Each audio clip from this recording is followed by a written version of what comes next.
Loot is busy checking his loot, counting out 2 jolt weeds and some puke berries. He looks pretty happy with how his herb collection is coming along. The guy is actually having a blast just sitting there. He mentions that sorting through his items is basically therapy for him, but not everyone is enjoying the wait. From off-screen, some guy starts complaining about how long they have to sit around while Loot sorts through what he calls trash. Lord Creed stands there with his group, looking annoyed. He watches Loot work and realizes that getting a move on isn't happening anytime soon. Creed starts venting about how this is typical villager behavior. He's already frustrated because he thinks Loot is breaking the rules by holding them up, but Loot tries to defend himself. He tells the group it's not actually trash and says if they sell these items, they'll get a way bigger reward. In this world, a villager with no skills is basically just a servant and treated worse than garbage. Creed dismisses him, saying the quest reward is already more than enough for such a simple job. He tells Loot that a lowly villager shouldn't be messing with their pace. Loot doesn't even fight back, he just figures this kind of talk is part of his everyday life. The girl in the nun outfit tries to play nice, telling Lord Creed he shouldn't be so mean. She turns to Theta and asks for a little backup on that, but Theta doesn't say anything at all. Seeing that no one is really on his side, Loot just shuts down and lets out a sigh as he accepts his situation. Loot looks over at Theta, but she just turns away with a frustrated look on her face. He can't help but let out a long sigh as he realizes how much things have changed lately. While he touches his old plant book, he remembers when it was just him and Theta adventuring together. Back then they actually had fun, but now she feels like a total stranger. Looking out at the city, Loot thinks the problems really started once the guild recommended they join this elite group. He figures it's just how things go in an S-rank party, especially since he's the only one there without any special powers. Suddenly, Theta steps forward and offers to help him out, which completely catches Loot off guard. But before she can even move, Lord Creed reaches out and grabs her arm to stop her. Creed acts all high and mighty, telling Theta that a great mage like her shouldn't be doing dirty work for a lowly villager. He keeps going, reminding her that she's a chosen one with a powerful gift from God. Looking at the situation through his fingers, it's clear that someone is finally hitting their limit with all this nonsense. Creed finally snaps and tells Noin that a talentless villager is nothing but dead weight to an elite party. He makes it official by kicking him out of the group effective immediately. Creed doesn't even blink, giving a smug thumbs up as he tells Noin to get lost right this second, leaving the kid completely stunned. Noin panics and reminds him they're currently on the 4th floor of a dangerous dungeon.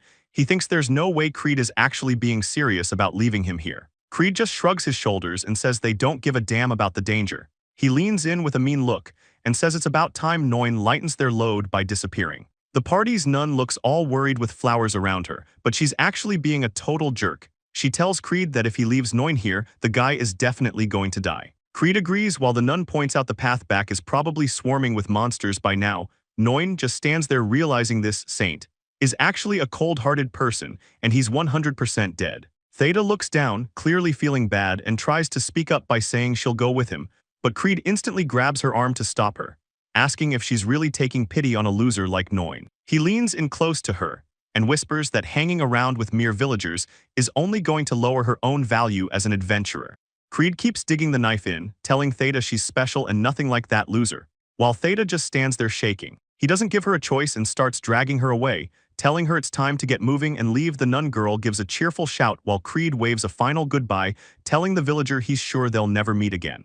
Noin collapses on the floor in total disbelief, admitting out loud that he knows he's nothing but a burden to them. He stammers to himself while reality finally sinks in. They really did just leave him behind to die in the dark. Noin struggles to keep walking with his heavy pack, thinking he might as well just toss his gear since he's just a villager. He feels his way along the cold stone walls, cursing the fact that it's way too dark without magic, realizing he took the party's light for granted. Things go from bad to worse when he loses his footing, stumbling over something small in the middle of the path. He picks up the item and sees it's just some junk from Nekomi, crying because the thing doesn't even glow to help him see. Noin just sighs at himself, wondering why he's still picking up random items, even when his life is basically over. Loot stares down the path, worrying that monsters are going to be waiting for him just around the corner, and he really isn't ready to deal with any of that.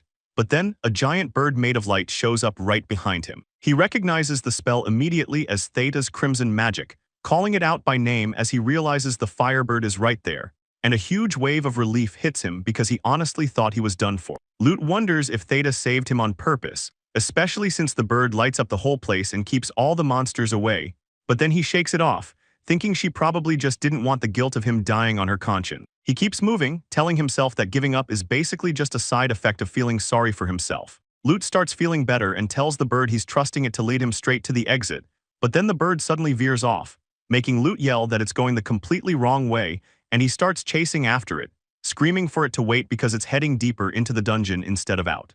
Lute starts second-guessing everything, wondering if Theta actually used that Firebird spell to lure him into a trap, but he doesn't have much time to think before the bird takes off, forcing him to yell for it to come back as he starts sprinting again, realizing he can't afford to lose his only light source just because he's getting paranoid. He knows he's got no choice but to follow it deeper into the dark, so he keeps his eyes locked on the glowing bird, until it finally stops near a pillar, leaving Lute completely out of breath and leaning over to catch his wind. He looks up and sees something that stops him dead in his tracks, feeling totally blindsided by the sight of someone lying right there on the cold stone floor, just beneath where the bird is hovering. It's a little kid. Lute can't even wrap his head around it, seeing a tiny body just slumped over in a place like this.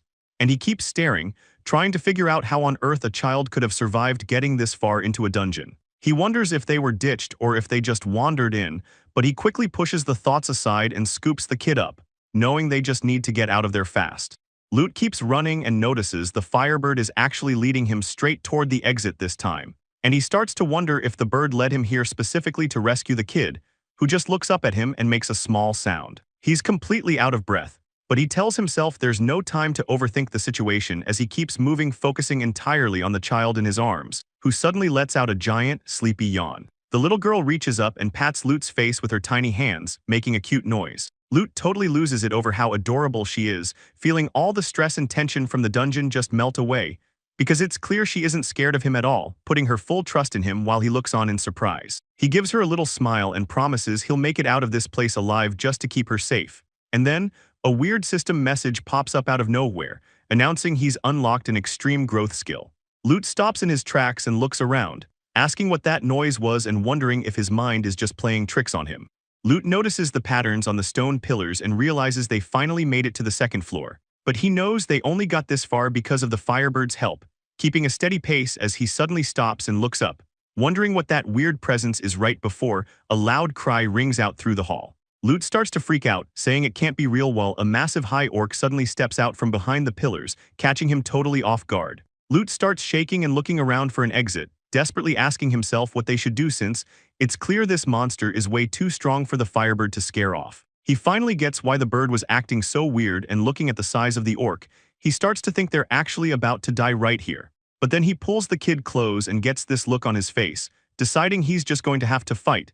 So he sets the girl down and tells the Firebird to look after her while he gets ready to face the orc. Noin looks down at his weapon with a heavy expression, realizing he doesn't really have a choice but to fight, so he pulls his axe out of its cover, telling himself that he's the only one here who can actually do anything about this. He lets the leather sheath drop to the floor, standing his ground because he knows he has to protect the kid no matter what, and looking straight at the monster, he makes up his mind that dying here just isn't an option. But then a weird system window pops up right in front of him, saying he just picked up a new skill called Inspiration, and before he can even process that, another one shows up telling him he's now got intermediate axe mastery. The windows keep coming, next telling him he's gained a slight advantage against enemies that are stronger than him, until finally a notification for a skill called Last Stand appears while he's staring down the massive orc. Noin starts to freak out, wondering why he's seeing these hallucinations again at the worst possible time, but he doesn't have long to think because the orc roars and lunges at him, leaving him screaming as it attacks.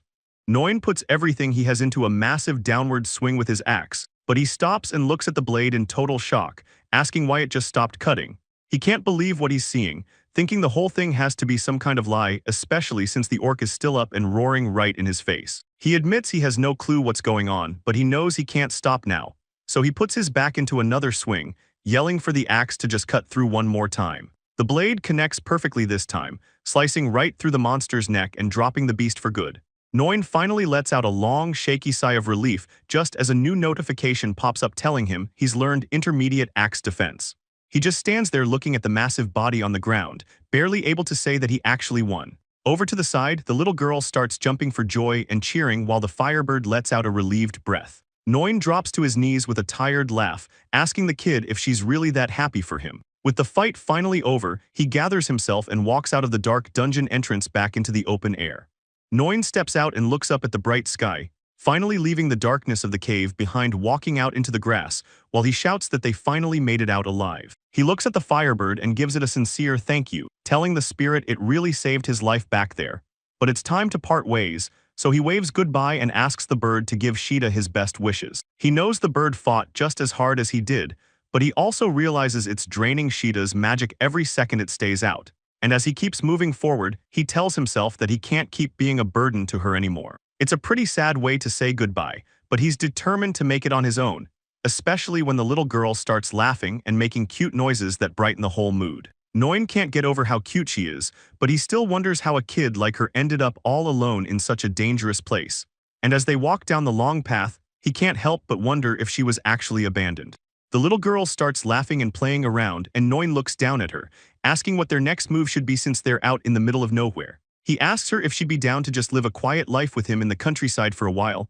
Luckily, a guy in a horse-drawn wagon pulls up and asks if they're heading toward Bit Village. Noin starts to answer, and ends up thanking the guy for being cool enough to give them a ride. While they're sitting in the back, Noin mentions that the place is just a remote, backwater village and asks if the driver is really okay with stopping there. The driver tells him not to even sweat it, because there was no way he was going to ignore a guy traveling with a little kid plus. He explains that when his carriage broke down before, the people from that village really stepped up and gave him food and supplies to fix it, so he's happy to help. Noin looks out over the horizon and realizes they're finally getting close, pointing out that it looks like the village is right there. The wagon keeps rolling down the dirt path, and it turns out Bit Village is only a little bit further away. Noin watches the driver handle the horses and can't help but think about how nice the guy actually is. The driver lets Noin know that the village is right on the other side of the mountain pass. Noin looks out at the stars, wondering to himself if everyone back home is doing okay after all this time. Up ahead, the familiar sight of the old stone windmill comes into view against the sky. The little girl looks out from the back of the wagon and tells Noin that they've finally made it. Noin holds her close and points toward the landmark, telling her that's the Bit Village windmill right there. As they get ready to hop off, the driver waves goodbye and yells out to Noin one last time. Noin catches something the guy tosses his way, realizing with a bit of a shock that it's a bunch of apples. The driver tells him to take them as a thank you for the stories and to give his best to the villagers as the wagon rolls away. Noin stands there taking it all in. He's finally back home in Bit Village, and he mentions how refreshing the air feels. Suddenly a voice from the fields yells out that Big Brother Noin is home, and he just stands there with a huge smile. The village boy starts firing off questions, asking what happened to the big adventure and where Sheeta is. The kids wonder if he just forgot something at home, or if he's planning to head right back out. Noin just gives them a plain smile and admits he actually got kicked out of the adventuring party, leaving the village girl in tears, crying about how that group must be absolutely horrible for doing that. The village boy gets worked up too, yelling about how they have some nerve making fun of Noin like that. Noin just rubs the back of his head and apologizes for only bringing back pathetic stories instead of cool souvenirs. But the kids aren't having it. The boy tells him he's still their hero even if he's a dropout, and the girl cheers that Noin is still super amazing. Though they quickly shift gears to ask about the kid, the boy starts blushing and gets a bit nosy, asking if the little girl is actually Noin and Sheeta's kid. Noin awkwardly explains he was just forced to take her, while the kids imagine Sheeta acting like they're from different worlds. The flashback shows Sheeta looking back one last time, coldly telling Noin to take care of the baby before leaving, and Noin knows Sheeta has changed and gotten way colder, but he's still grateful she saved both him and the little girl. He laughs a bit while telling the kids he actually found the baby inside a dungeon, which leads to the village girl looking totally depressed on top of a sheep, bummed out because Sheeta and Noin used to be inseparable. Noin explains that being an adult means everyone has their own quest to follow, you just can't stay together forever. But the village boy cheers up fast, shouting about how happy he is to finally have a new little sister. Noin finally announces he's home and tells the kids they're the best, though they're too busy crying to accept the compliment. The boy suddenly gets curious and leans in, asking Noin what the little girl's name is. Noin looks at her and realizes he needs a name, admitting he's actually been putting some thought into it. Looking at how round and plump her hands and cheeks are, he decides to name her Marulu because it sounds cute. Noin asks the little girl if he can call her Marulu from now on, and she lets out a happy cheer like she totally understands him. But as soon as he says it, a weird voice in his head announces that a naming contract is official. He starts to lose it, wondering why those crazy hallucinations are back again, while Marulu just keeps giggling. The voices keep going, telling him his stats have been boosted like crazy by some high-level blessings, making him panic even more since he seems to be the only person hearing these things. The village boy thinks Noin just really loves the new name, while someone else in the back wonders if he got possessed by a spirit in the dungeon, so Noin tries to pull himself together. He decides the best move is to head over and introduce Marulu to the village chief. Meanwhile, the chief is knocked out in bed, dreaming about how nice heaven looks and talking in his sleep about going there soon. He finally wakes up with a start, realizing he was just having a weird dream. At that same moment, Noin walks up to the chief's house with Marulu on his shoulders, shouting out to let him know they've arrived. Marulu starts tugging on his hair while they walk, and Noin just laughs and tells her that it actually hurts a bit. The door swings open as the village chief shouts out a warm welcome for Noin, but the old man stumbles out looking incredibly weak and shaky. He asks if Noin has been doing well, which makes Noin panic because the chief looks like he's about to drop. Just as Noin asks what's wrong, the chief completely loses his balance and starts to fall over. Noin catches him and tells him he needs to sit down right away. While the chief explains he's been feeling pretty sick lately, he leans on the bench and tells Noin he's sorry for the trouble, still looking totally out of it. The chief realizes he should be serving tea, but Noin stops him immediately and says he'll handle the pouring himself. Noin heads inside and calls out that he's putting the tea in the usual spot, leaving the chief to just sit there and apologize for being so tired. Once everything is set, Noin tells him the tea is ready, and the chief gives him a quiet thanks. The three of them sit together on the bench outside, and Noin mentions it's been a really long time since he's had a cup of the local tea. As they relax, the chief finally looks over and asks who the little girl sitting with them actually is. Marulu smiles brightly as she introduces herself to the village chief, and the old man remembers how Noin left the village to adventure with Theta, making Noin look pretty awkward. He just stares at his drink and says that a lot happened since then, but Noin finally just comes out with it. He rubs his head and admits he got kicked out of his party. The chief gives a weak little laugh and says that sounds like a real streak of bad luck. Noin changes the subject and looks down at his mug, asking the chief if this tea is actually old. The chief isn't surprised he noticed, admitting that it really should have been the new harvest by now. He starts shaking a bit while looking down, admitting that the village is in a tough spot. The chief asks Noin if he'd go check out the field, which leaves Noin sounding pretty confused. As the old man struggles to stand, Noin offers to carry him, but the chief tells him he doesn't need any pity. Noin stands there holding Marulu while the chief just stares. He's totally caught off guard by the kid. They head out to the fields and Noin asks if all the tea terraces are in this kind of shape. The chief tells him he's right. Noin wonders how things got this bad. Marulu makes some noise while the chief explains that nothing has grown for months. The old man starts groaning, admitting he hoped Noin could figure out the cause since he's the expert on plants, but Noin gets distracted when he sees Marulu starting to move, so he yells out her name and tells her not to wander off too far from them, but she's already on the move. Marulu just keeps running and playing, so the chief tells Noin she'll be fine since the village is pretty small. Noin gets to work checking the dead crops. He can tell right away that pests aren't the problem, which means something else is wrong. Even though the weather was actually good this year, the soil is still completely dried out. The chief starts shaking as the reality hits him. He realizes the plants won't be growing any fruit at all. The chief starts shaking as he hears the bad news. Noin tells him the rot is so deep that the crops are basically dead. The old man completely loses it and clutches his face while Noin watches him freak out. He drops his staff and collapses. The chief groans that he's got nothing left to say, while Noin just stands there looking at him like this is way too much. Noin points out that the guy's soul is literally starting to leave his body. He tells him he needs to pull himself together. The chief starts acting like he's passing away and tells Noon to take care, but Noin just begs him to stay with them. Looking totally out of it, the chief starts mumbling about a dream he had just last night, and in the dream, he's sitting at his desk surrounded by papers. He's stressing because the ruined crops mean they can't pay taxes. Suddenly, a lady with a halo appears in his vision, and the old guy is so tired he starts running toward her. She tells him to come to heaven where there aren't any taxes to worry about, and he's totally sold on the idea. But his soul starts floating out of his mouth for real. Noin has to grab the ghost and tell him he's not allowed to die yet. Noin tries to steady the village chief, who's completely panicking about the ruined crops. The old man is spiraling because the tax deadline is coming up and he's got no way to pay. Looking down at the dirt, it's clear the situation is a mess.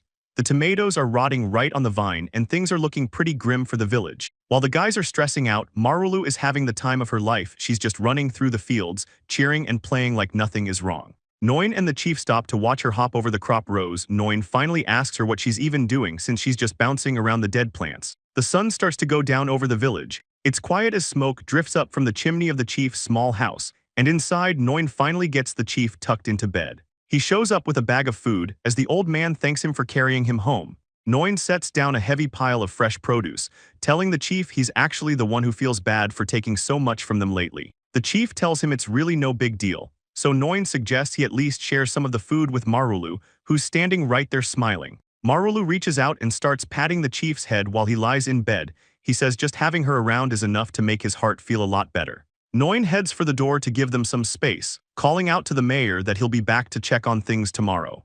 Noin waves goodbye to the village chief, telling Marulu it's time to head out as they step away from the house, and he scoops her up into his arms. He's got his massive pack on, but he just smiles and tells her let's go, so they start making their way back. He tells her they're finally heading home, and she just makes a cute little sound in response as they walk down the path past the village windmill. Noin realizes that this whole plan of living a quiet, peaceful life is turning out to be a lot harder than he thought, but they eventually make it to his small house in the woods. As they get to the front door, someone inside starts yelling about being poked, which is when Noin looks at the little girl and smiles. He tells Marulu that from this day on, this place is officially her new home. He opens the door and welcomes her inside. Marulu doesn't hesitate for a second. She lets out a happy scream and starts running all over the place. Noin starts putting his heavy gear away, telling her he's going to get some food started and asking her to just wait a bit while he gets to work at the table. He starts sorting through the bags he brought back, wondering to himself if the kid is going to be a picky eater or not. He picks up a large shell and sighs. He knows he needs to hit the town tomorrow to trade these items for cash, even though it probably won't be enough to cover the village's land tax. Noin lets out a big sigh and says that all things considered, he's just really glad they made it back in one piece. Meanwhile, Marulu is just having the time of her life running around, and later that night, everything is quiet under the crescent moon while the two of them are fast asleep in bed. But the next morning, Marulu is already up and fixing her hair ribbon, looking like she's in a great move, as suddenly someone starts hammering on the front door. A voice from outside yells that it's a disaster and tells Noon that things are looking terrible, which gets Noin out of bed.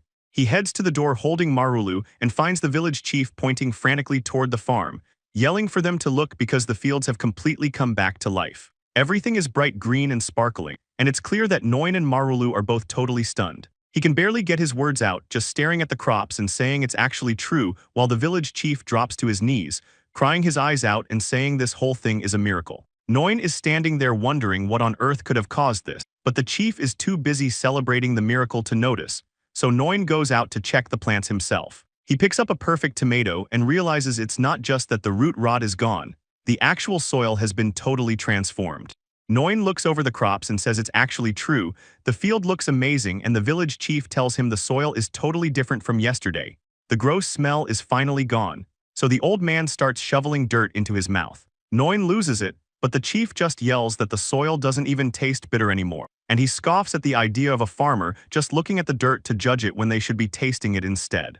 Noin makes it clear he is not interested in eating dirt, but the chief just laughs and tells him not to worry while Noin realizes the old man has been eating this stuff the whole time to check the quality, which the chief admits is exactly what he did. But he's starting to look a little pale as he suddenly collapses right in the middle of the field. Noin runs over, asking if he's actually serious right now, but the chief tells Noon to forgive him because he's pretty sure he's dying after eating all that soil. And Noin just stands there with Marulu, reminding him that dirt is full of bugs and weird stuff. He can't believe the old man actually ate it. The village chief is stuck in bed, worrying about his crops and admitting he never thought eating dirt would actually make him this sick. So he looks over at Noin with a pale face and says he thinks the Reaper is finally coming for him. The old man tells Noin he's leaving the village in his hands, making Noin ask why he's being so dramatic and giving up already, but the chief just keeps going, saying his dream must have been a sign and that Noin is the only one left to look after everyone. Noin stands there in total shock as a system message pops up saying the chief has died and that Noin just gained a bunch of political power. But the old man isn't actually gone yet. He starts talking about how lonely he's been since his wife died and how it's time to see her again. He lets out a weak breath and says his very last wish is to eat some bit dark gat one more time. The chief says he's sorry for everything, so Noin holds his hand and promises to go make him some pit porridge right away. While he heads to the kitchen, Noin realizes the village is so poor they can't even afford a doctor, so he wants to at least do this much, and Marulu just watches him with a sad look, giving a tiny nod as they both deal with the heavy mood in the room. Noin is in the kitchen getting everything ready when he realizes Marulu wants to help out too.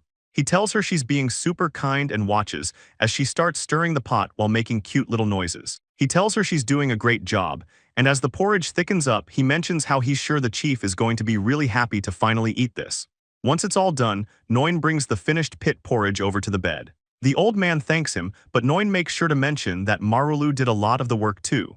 The chief takes a bite and starts crying, saying it's so delicious he can't even believe it. But then he suddenly freezes up, making Noin worry that something might be wrong. Right then, a system message flashes out of nowhere saying a huge status growth skill has been unlocked. Noin recognizes the voice and looks totally confused while the chief suddenly turns into a giant wall of muscle. Noin just stands there screaming, unable to believe his eyes. The village chief stands up looking completely jacked. He says the pit porridge made him feel light as a feather, making Noin ask who this guy even is while Noin looks at the empty bowl and wonders what's actually going on with Marulu. The chief sits on the bed with his arms crossed, admitting that even he thinks this whole thing is way too weird. Marulu is just cheering in the corner, and Noin can't help but agree that it's all making no sense. As the chief looks at Marulu, he tells Noin that this whole string of miracles might actually have a reason behind it. He suggests that Marulu might be the one who caused all of this to happen. Noin just stands there looking confused, not sure what to think about it. The chief starts crushing fruit into a bucket with his bare hands like it's nothing. Noin asks Marulu if her juice is good, and she's clearly loving every second of it. Noin watches the chief work, pointing out that the way he's squeezing that fruit is a little much. The chief asks if Noin wants a glass for himself, but Noin decides to just pass and stay with his tea while noticing how the mayor has already settled into his new muscular body like it's the most natural thing in the world. The chief tells him it's more than just settling in. Ever since he transformed, he's been feeling like he's got way too much power to handle. The chief flexes his new muscles and mentions his physical condition is doing great. It's like he's a whole new man. They watch Marulu enjoy her meal on the bed, and she looks up with a huge smile to say she couldn't be more grateful for everything. The chief gets a serious look on his face and asks Noin if he heard that mysterious voice too. Noin is caught off guard, asking the mayor if he actually heard the same voice. It's clear neither of them expected the other to know. The chief points out a legendary saying about how the voice is a sign of a blessing from the world tree, and he goes on to explain that this specific voice is known for bringing about actual miracles. Noin just sits there looking a bit clueless, wondering if this is all just some old legend the chief is talking about. When the chief asks if he's even heard of the world tree, Noin flips through his plant books and admits he only knows what's in his guides. The chief brings up the world tree religion, but Noin just laughs it off, saying his home village is too far out of the loop for news. The chief thinks it's weird since Noin traveled so much as an adventurer, but Noin just sighs. He was treated like a slave back then and never had the time to learn anything. The chief tells Noin to just forget about the small stuff for a second, because the most important thing here is that mysterious voice. Marulu chugs her drink and mentions that her entire body felt different the very moment she heard that voice speak to her, and the chief starts losing it. He shouts that what happened was a straight-up miracle, and he's never felt better in his life. He gets a serious look and explains that, in his view, a miracle is just another way of describing what people call growth. Noin just stands there holding his cup with a blank stare, wondering what the chief is even talking about. As the light starts to glow, the chief explains that Noin is being given a special ability that awakens once it's finally unlocked. Suddenly, a system message confirms it's finally open. Noin has officially unlocked an extra skill called Limitless Growth, which makes him think back to the moment he managed to kill that high orc back in the dungeon. He sits there on the floor with his axe, thinking that maybe that monster was just a weak one after all. Noin always assumed that he only won that fight because he got lucky, but things are starting to look a lot different now. Noin stares at his hands in total shock, wondering if it's actually true. He asks himself if he really has a special ability of his own now, and he just laughs it off, telling the chief there's no way that's possible while the old man just stands there looking like a beast. The chief suddenly gets right in his face, making Noin yell in surprise. Then the old man asks if he wants to head into the forest for a bit. Noin jumps up from his seat, making sure not to wake up Marulu while she sleeps on the floor. He asks why they have to go to the forest, so the chief looks out toward the small house in the woods and explains that there's just something he really wants to try out. Noin sneaks out the front door as quietly as he can, saying they need to move fast while Marulu is still asleep. The chief just grunts. As they start walking, the chief holds onto a massive wooden staff. He mentions he only grabbed the thing out of habit, but then he stops and touches his ear with a weird look in his eyes. He tells Noin that he just heard a voice speak to him, even though Noin is standing right there and didn't hear a thing. He asks the chief what the voice actually said, and the chief explains that the voice told him he got 2 new skills, specifically throwing and shoulder strength enhancement. The chief mentions he's heard of the throwing skill before and asks Noin to tell him more as they walk through the woods. They eventually reach a spot where the chief stops and points toward a giant tree sitting right in front of them. He explains that there's a stream further down, but this massive tree is completely blocking the way and makes things hard for everyone. Noin says he's aware of the problem and knows there's a detour, but it takes way too long to go around. The chief suddenly suggests that Noin should just cut the tree down, but Noin loses it and says doing that is totally impossible. Noin starts geeking out over technical stuff like how deep an axe notch would need to be, but the chief tells him he has it all wrong. The old man gets a scary look in his eyes and tells Noin he wants him to just slice the whole thing in two. Noin tells him to stop joking, but the chief stays serious and says they're only out here to test his real power. Noin is surprised to hear they're actually testing his abilities, and the chief confirms that's exactly what's happening. The chief reminds him that he's the guy who killed the high orc, even though Noin keeps trying to say it was just a fluke. The village chief hands Noin an axe, telling him to give it a shot to see if that orc kill was really just a fluke. Noin looks at the tool and figures since the old man is pushing so hard, he might as well try stepping up to the massive tree. Noin reminds himself that he's not supposed to have any special abilities. He decides to keep the swing nice and easy so he doesn't end up hurting his wrist. And then, he takes a breath and starts his countdown, swinging the axe through the air with a quick 1-2 motion that slices through the giant trunk like paper, sending the top of the tree flying as the chief lets out a massive shout. Noin can't even process what just happened, looking completely confused while he stares down at the axe in his hands. He's totally stunned, barely able to whisper that there's no way he just did that. Just then, a glowing system window pops up right in front of him. It announces that he's officially acquired a mid-tier logging skill, which freaks Noin out so much he asks the chief if he heard that weird voice too. The old man just looks at him like he's crazy, saying he didn't hear anything at all, leaving Noin to realize that he's the only one who can hear the skill announcement. He starts wondering what that voice actually is and why it's only talking to him, but the chief just starts flexing, looking all proud of himself. He asks Noin if he finally sees the truth now that he's shown off that kind of power. The old man explains that they've actually been given a blessing from the world tree. Noin stands there holding the axe, realizing the chief wasn't kidding about any of this. The village chief gets a really serious look on his face, muttering that this whole situation is actually looking pretty bad, and Noin looks down, agreeing that having these kinds of powers is going to be a huge problem. The chief explains that the Lord of Pit Village is basically just a greedy guy who only cares about money, and Noin knows he's right. He warns that if the wrong people find out about their abilities, they'll be used like old rags just to squeeze every bit of tax money out of them. So the old man tells Noin that this has to stay a total secret between just the two of them, which leaves Noin pretty shocked. The chief suggests they should start heading back to the village, and Noin quickly agrees to follow him. As they walk, the chief turns back and says there's something else they need to talk about regarding little Marulu, mentioning that he isn't 100% sure yet, but he's got a theory that makes Noin jump. He looks at the sleeping girl and wonders if Marulu is actually the spirit princess, a thought that completely blows Noin's mind. The chief explains that according to the old legends of the World Tree religion, the spirit princess is the one who brings blessings to the world.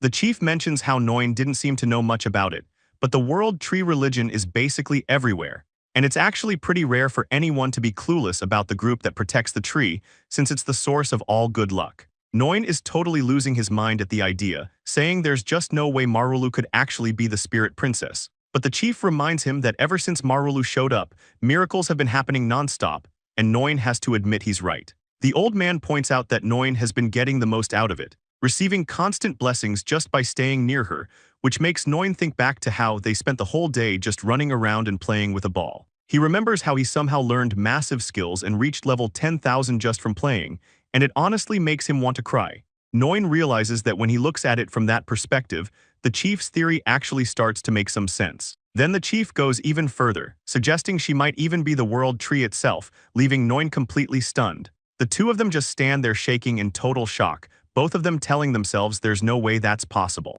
The chief plays it off with a wink and some sparkles. He tells Noin to just ignore him since it's all just an old man's rambling anyway. Noin isn't having any of it though, yelling that he just wants a peaceful life with Marulu and they should definitely say no to that whole spirit princess idea. He keeps going as they walk away, saying he has no interest in putting the kid on a pedestal. He just wants to watch over her like a normal child. While Marulu is back home smiling and thanking the chief for his kindness, the scene shifts deep underground to the World Tree Church headquarters where a mysterious woman in white robes walks toward a massive, ornate stone door. Noin's memories of the chief offering him a field to grow vegetables still linger as the woman sets down a glowing cup and kneels. She looks focused as she reaches out and presses her hand against the center of the giant door. Something hidden behind the door clearly freaks her out, and she realizes she has to go report this to the archbishop right away. Upstairs, a messenger kneels before the tall archbishop, handing over a bunch of new letters that just arrived from the neighboring nobles. The old man just chuckles to himself while looking at the mail, He wonders if it's another demand or maybe just a desperate plea from them. He gets told he should probably give those hopeless people some kind of answer, but he just scoffs and walks off, not caring at all. The Archbishop notices how the crowds around the World Tree just keep growing, never seems to be an end to it.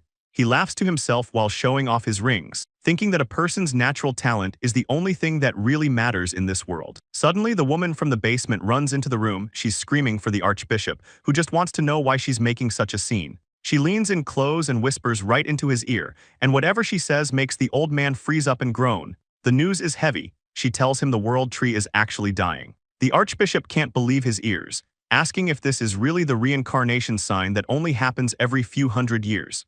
He gets serious and immediately gathers a group of his hooded followers in the main hall. One of the subordinates looks up from a kneel and asks if the Archbishop called for them.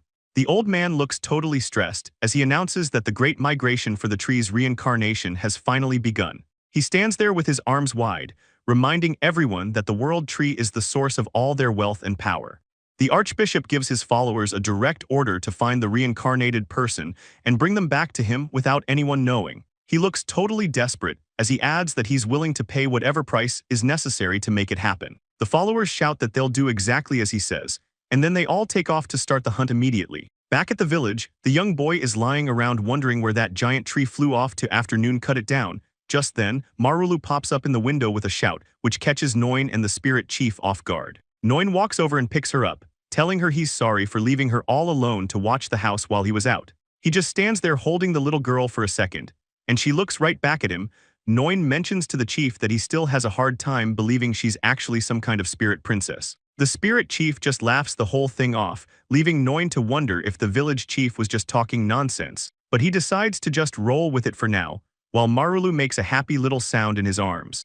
The village chief suggests they go check out the field he's giving to Noin once they finish eating. Noin is totally down for it. But when they get there, he realizes the ground is just a giant swamp. He asks the mayor what he was even trying to grow in all this mud, looking down at his feet sinking into the sludge. He realizes he's going to have to fix the soil from the ground up to make it usable. The chief stands there on one leg looking pretty embarrassed and apologizes to Noin for the mess, explaining that he tried to grow lotus roots and failed. And even after draining the water, the field stayed a total wreck. Noin just laughs it off and says it's no big deal since tilling the land will be worth the effort anyway.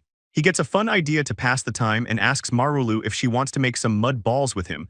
The little girl just looks up at him with a confused little noise, not really sure what he means. Noin shows her how it's done, sitting right in the dirt and holding up a round ball to show her it's actually pretty cool. He starts explaining the secret technique, telling her you have to polish the ball with fine sand to get it just right. Noin keeps working the mud between his palms, carefully smoothing out the shape, while Marulu plays nearby.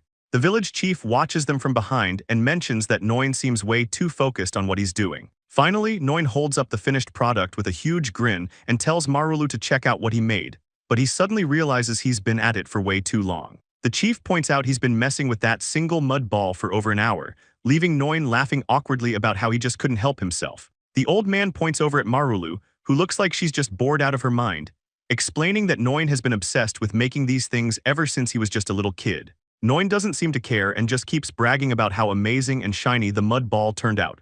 Marulu starts cheering when she sees it, and Noin figures she likes it because she's used to playing alone since her parents went missing, when suddenly, a system message pops up. He actually earned a unique skill called Mud Ball Master, though he realizes immediately that this power-up is completely useless. The chief watches as Marulu starts aggressively making her own, noting that it looks like she was actually inspired by Noin's work. The chief watches the two of them and tells Noin he's finally met his match with Marulu. Marulu shows off what she made, making Noin get all competitive and say he's not going to lose to her. It's a quiet night at the house in the woods where the results are laid out. Marulu's mud balls are a bit messy, but the ones Noin made are perfectly smooth and round. Noin tells Marulu he had a great time playing today. Marulu cheers and shows him how she tried to decorate the mud balls before bed. And as they both start drifting off to sleep, Noin asks if they can play again tomorrow. Somewhere far away, a massive waterfall crashes down a mountainside, and a person in a white cloak stands on the edge of a cliff looking out over the world. The hooded girl looks out toward the horizon and says there's something to the east, sensing a massive amount of mana coming from that direction. A guy standing behind her tells her she's way too motivated considering they don't even know if they'll actually find it. He keeps talking down to her, saying she doesn't even have any useful skills, and that he doesn't get why she's even in the 10 shadows. She doesn't let it get to her, and just says it's not about if they can find it or not, they just have to find the reincarnated world tree no matter what.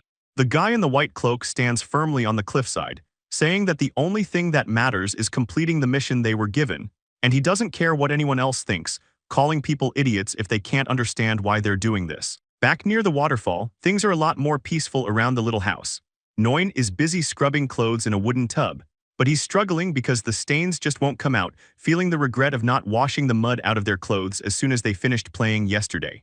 While hanging the laundry up to dry, he laughs to himself about how he actually got way more into making those mud balls than Marulu did, and he remembers how much of a workout it was just trying to give the kid a bath earlier. As the clothes sway in the breeze, Noin realizes that he never knew just living a normal life could feel this precious and fun. He finishes hanging the last of the laundry with a smile, thinking that this kind of busy life really isn't so bad after all, but then he stops and looks at her clothes, wondering if there's more to Marulu than meets the eye, like if she could actually be a spirit princess. Noin finishes up the chores by snapping the wet laundry flat and hanging it up, then moves the heavy wash barrel, but as he lifts the massive thing, he's shocked by how easy it feels, realizing he's gotten way stronger without even trying. He looks down at his hand, wondering if Marulu really is the one who gave him all this crazy power. But either way, he knows he has to keep it a secret from everyone but the village chief to keep their peaceful life going. He heads back inside with his gear only to find the room empty, immediately wondering where Marulu disappeared to worrying the kid might have wandered off outside alone, until he spots something on the table that stops him cold. He notices the table is wet and sees that the special mud ball Marulu made is completely gone. Noin stops to think for a second, wondering if the kid just went back out to play in the dirt again, and he just sighs at the wet mess, thinking about how much of a handful the little guy can be. Just as he's standing there, some loud barking starts coming from right outside the window. Noin leans out the window to check on that noise, confirming it's definitely coming from right outside the house. He spots Marulu in the yard and hops right out the window, telling her she can't just go wandering out alone because it's dangerous. The kid is just rolling around in the grass having a blast, while some weird barking sounds start coming from the bushes nearby. Marulu gives this fat, raccoon-looking thing a huge hug and calls it a doggy, leaving Noin totally confused about what the creature actually is. He stands there staring at the round animal, noting that he's never seen anything like it living around these parts before. He puts a hand to his chin and keeps thinking about it, still trying to figure out what kind of monster or animal it could be. But then he notices something else. This little guy is giving off a crazy powerful vibe that actually makes him break a sweat.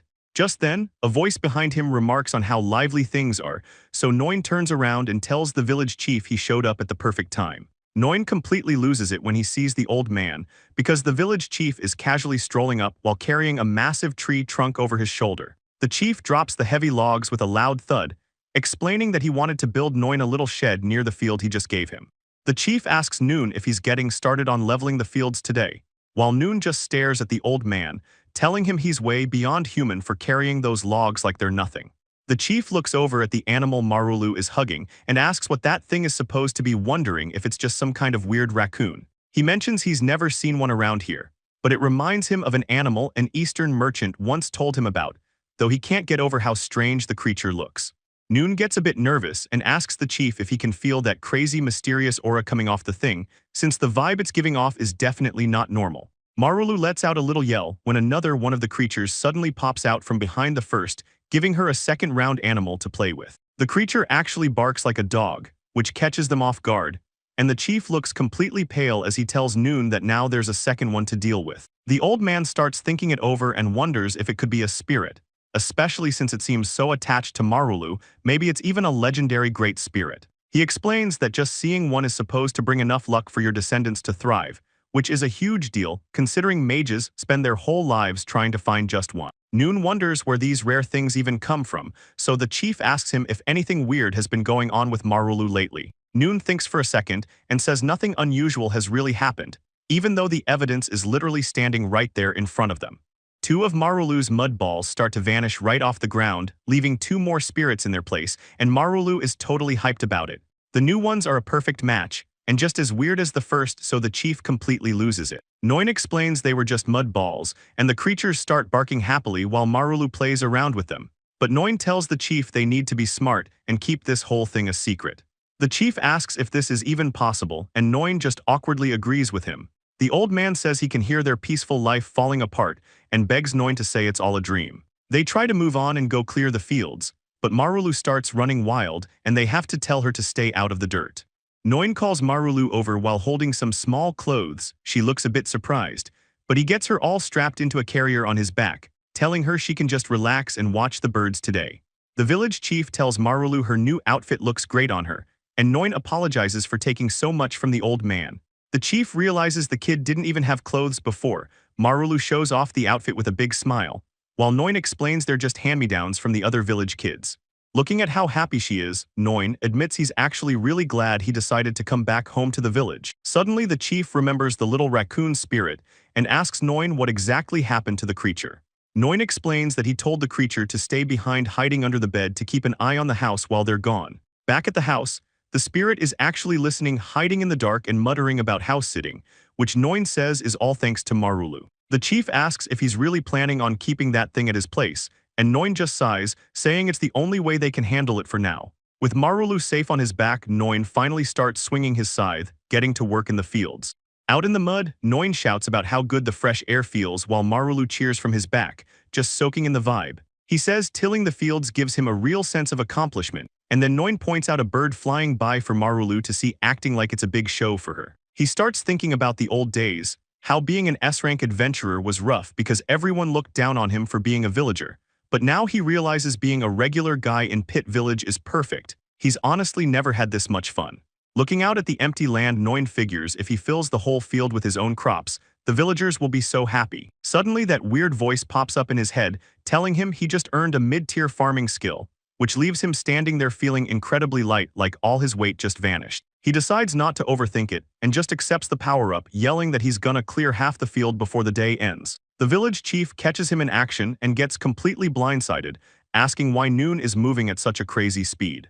Marulu is breathing heavy on his back, while Noin finally starts to feel the fatigue hitting him, admitting he's starting to get tired, but decides he's got enough left in the tank to push himself a little bit further. Noin stands there holding his shovel when a system message pops up, letting him know he just earned a mid-tier stamina boost. He shouts that he's going for one last push while the village chief just stops chopping wood to stare at him. Ark shows up waving a basket, yelling for Noin and saying he brought some fresh berries from his place. Ark takes one look at the field and completely loses it, asking the chief what's going on. He wants to know exactly how long Noin has been out there working like this. The chief tells him he only started a little while ago, which is insane because he's already finished months worth of work. Ark starts cheering that Noin is the best, while Noin just looks back feeling totally confused. Ark can't believe Noin cleared that whole massive field in less than half a day. Ark is leaning in close, practically vibrating as he asks Noin how he managed to get that kind of insane power, but Noin just sweats, trying to find a way out of the conversation. He lies through his teeth, claiming it's just because he worked really hard during his adventure training. The kid totally buys it, sparkles in his eyes as he shouts about how Noin is the coolest guy he's ever met, and then Ark pumps his fist, declaring he's going to get just as strong as Noin one day. Noin just gives him a shaky smile and wishes him luck. But then Ark rubs his head and says he's actually heading out to start his training right now, which leaves Noin and the chief just staring at him. Ark gets all bashful, looking down with a big grin while he admits that his real dream is to become a hero. He waves goodbye to the chief, Noin, and Marulu, shouting that he'll see them later as he starts walking off to begin his journey. As he leaves, Noin's system starts acting up. A message pops up saying Ark just unlocked a medium status growth skill, which makes Noin completely lose it. The chief is standing there sweating, realizing that Ark actually just heard the voice of the world and he's in total shock. He can't believe the kid just received a blessing like it was nothing. Marulu waves goodbye as Ark heads off, thinking about how the boy is actually a harmless but secret ally to their cause, even if Noin hasn't picked up on it yet. Back at the house nestled in the trees, things are finally quiet, and Noin faceplants onto the bed, totally wiped out, while Marulu just bounces around full of energy. He hears something moving and looks down, seeing those little raccoon spirits peeking from under the bed. Marulu calls them doggies, while Noin asks the little guys if they stayed out of trouble while he was away. He can't help but smile, thinking that they're actually kind of cute when they're just chilling like this. The creatures bark happily when Noin asks if they want something to eat, and then they start swarming his legs in excitement, making him laugh while he tells them to just hold on a second. As he feeds them, Noin realizes they really do just act like normal, everyday animals. Noin sets down 2 bowls of fresh berries and tells the little guys to enjoy the meal. They start eating like crazy, and Noin can't help but smile while he watches them scarf everything down. Everything is quiet at the house in the woods as the day finally comes to an end. But then some weird alerts pop up saying Bit Village just made a contract with an Earth sprite, giving everyone in the village special magic skills and new resistances, while the chief just stands there, watching as a huge burst of light shows that the village is going through a massive growth spurt. Somewhere else, the nun girl looks totally caught off guard and asks what that crazy power was just now. But back at the house, the sun comes up and Noin wakes up with a long yawn and a stretch. He's still feeling pretty wiped out though, thinking he might have gone a bit too hard on the farm work yesterday, until he realizes the raccoon spirits are all over him, clearly having taken a huge liking to him. Noin pokes the little raccoon spirit and is surprised at how soft it feels, realizing it's definitely not made of mud. He sits there thinking about how he saw Marulu's mud balls transform into these creatures, but then wonders if he just imagined the whole thing, though he decides it doesn't really matter since they're here now. Just then, the village chief slams the door open and yells at the top of his lungs, asking if Noin is inside. Noin points out the busted door and the chief feels bad about it, apologizing for basically kicking the entrance in. With a spirit sitting on his head, Noin asks the old guy why he's in such a massive panic this early, leading to the chief laughing awkwardly while trying to prop the broken door back into the frame. He suddenly snaps out of it and says he has much bigger things to worry about than a broken door. So Noin asks what he's talking about while the chief tells him to get out into the yard immediately. Noin follows him out and asks if something went wrong, and the chief yells back that something big is definitely happening. Noin looks pretty surprised as the chief suddenly asks him if he can try using some earth magic for a second, which makes Noin wonder if the old guy has finally lost it after all the crazy stuff that's been happening lately. The chief gets all worked up and sweaty, yelling back that he hasn't gone senile just yet, so he squats down and tells Noin to just give it a shot by trying to make a little clump of dirt appear in his hand. Noin looks down at his empty hands and admits he really doesn't think he's capable of doing anything like that, but the chief tells him it's okay, even though Noin has no clue how he's supposed to actually make magic happen.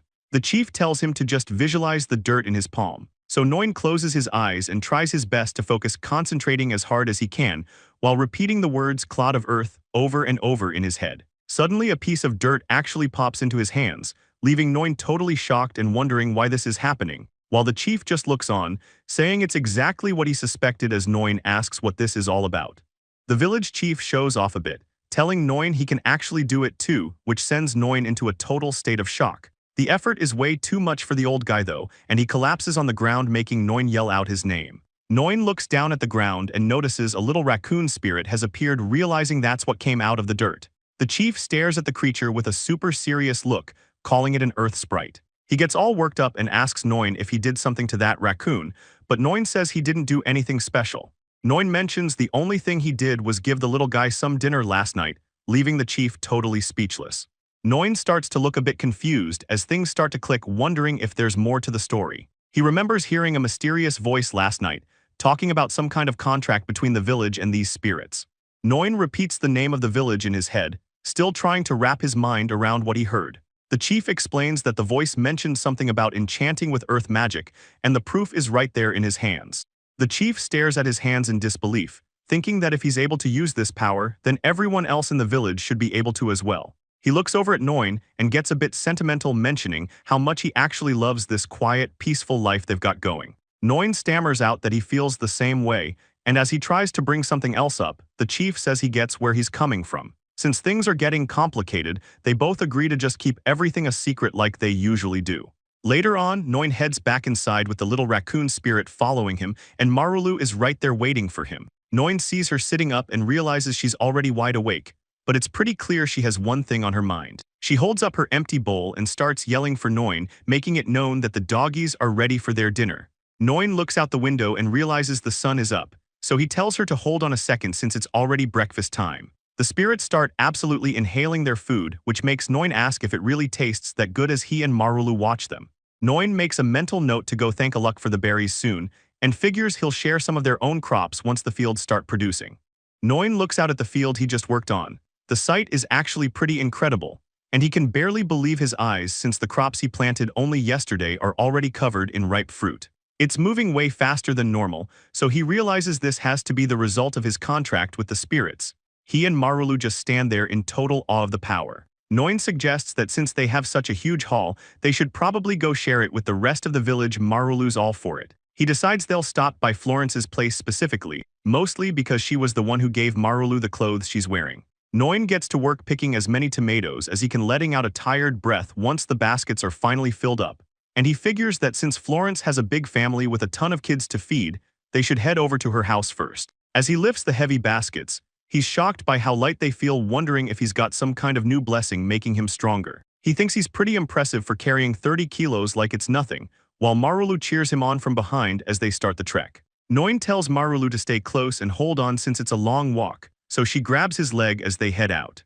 Noin huffs as he lugs the heavy vegetable baskets along the path, with little Marulu following behind, keeping a steady pace. Noin looks down and tells Marulu she's so cute, but mentions that since she's so small, traveling long distances must be tough. He smiles and says if his hands weren't full with all these vegetables, he'd give her a hug or a piggyback ride. But then a system message pops up saying he's acquired the medium item box skill, and Noin freaks out as a bright light takes over. He looks around in total shock, wondering where the baskets went before realizing they just disappeared into thin air. Noin drops to the ground and starts laughing, realizing he heard that voice again, and this is definitely another crazy Grace. He thinks about how he's always been just a regular villager, so all of this is pretty overwhelming to process, while he tells Marulu he has no clue what to do with all these sudden skills, feeling the massive jump from his old life. Noin tries to act natural and tells a surprised Marulu that the vegetable baskets actually just went on ahead of them. He waves his hand and jokingly yells for the baskets to come back, just trying to keep things light for the little girl.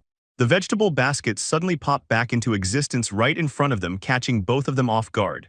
Marulu cheers because the food is back, while Noin just stands there sweating, totally weirded out that his plan actually worked. Noin realizes what this means for their walk, and as Marulu jumps around, he decides he'll just send the baskets ahead again so he can help the kid out.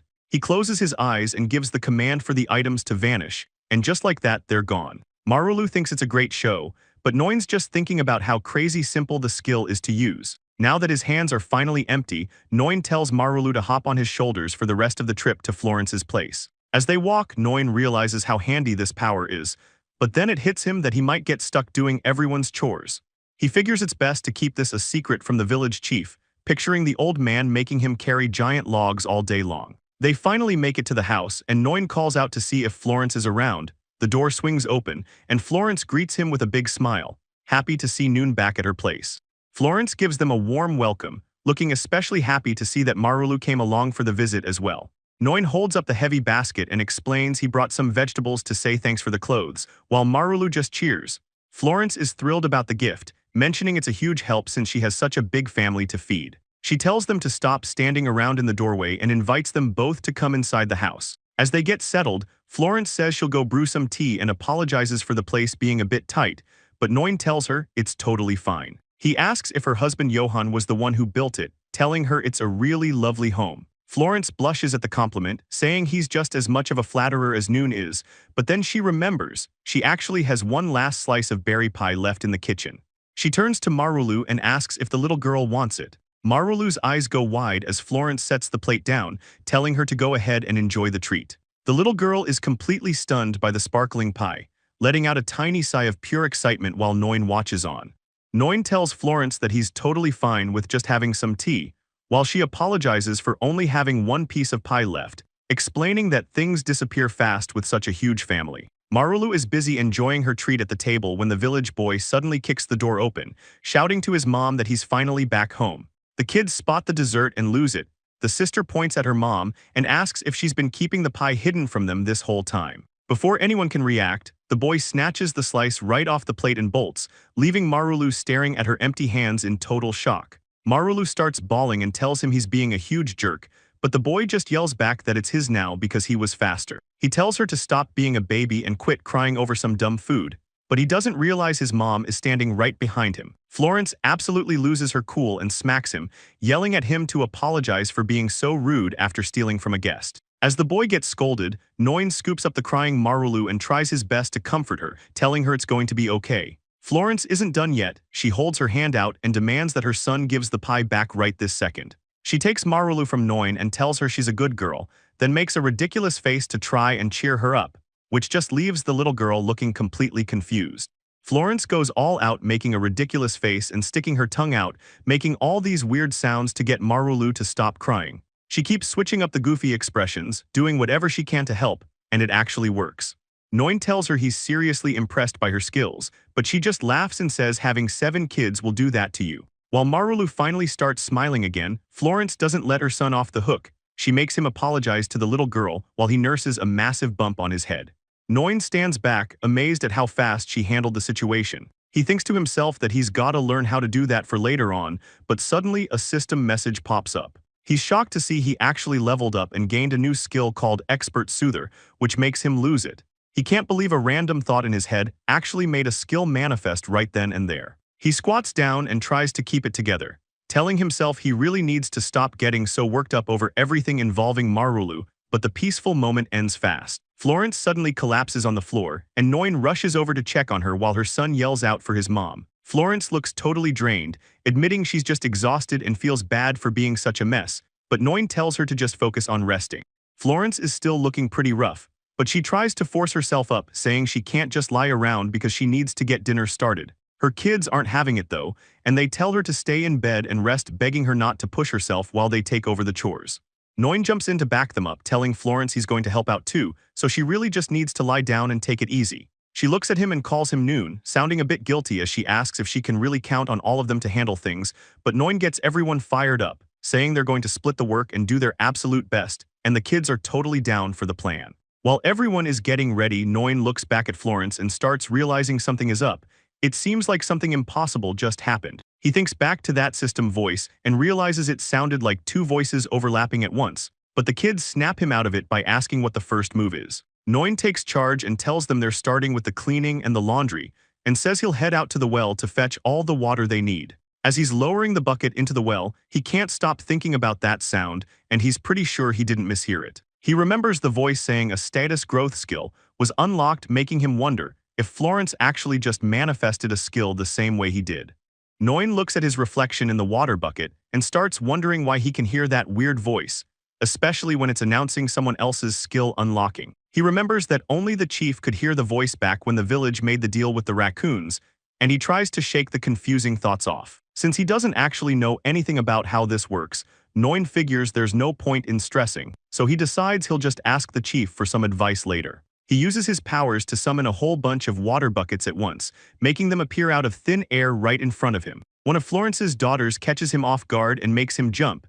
Then she asks if he can help start the stove so she can make some porridge for her mom. Noin tells her he's on it and starts heading inside, while the girl just stands there totally blown away that he managed to bring so much water back. He tells her to go ahead and handle the cleaning while he deals with the fire, and she's totally fine with that.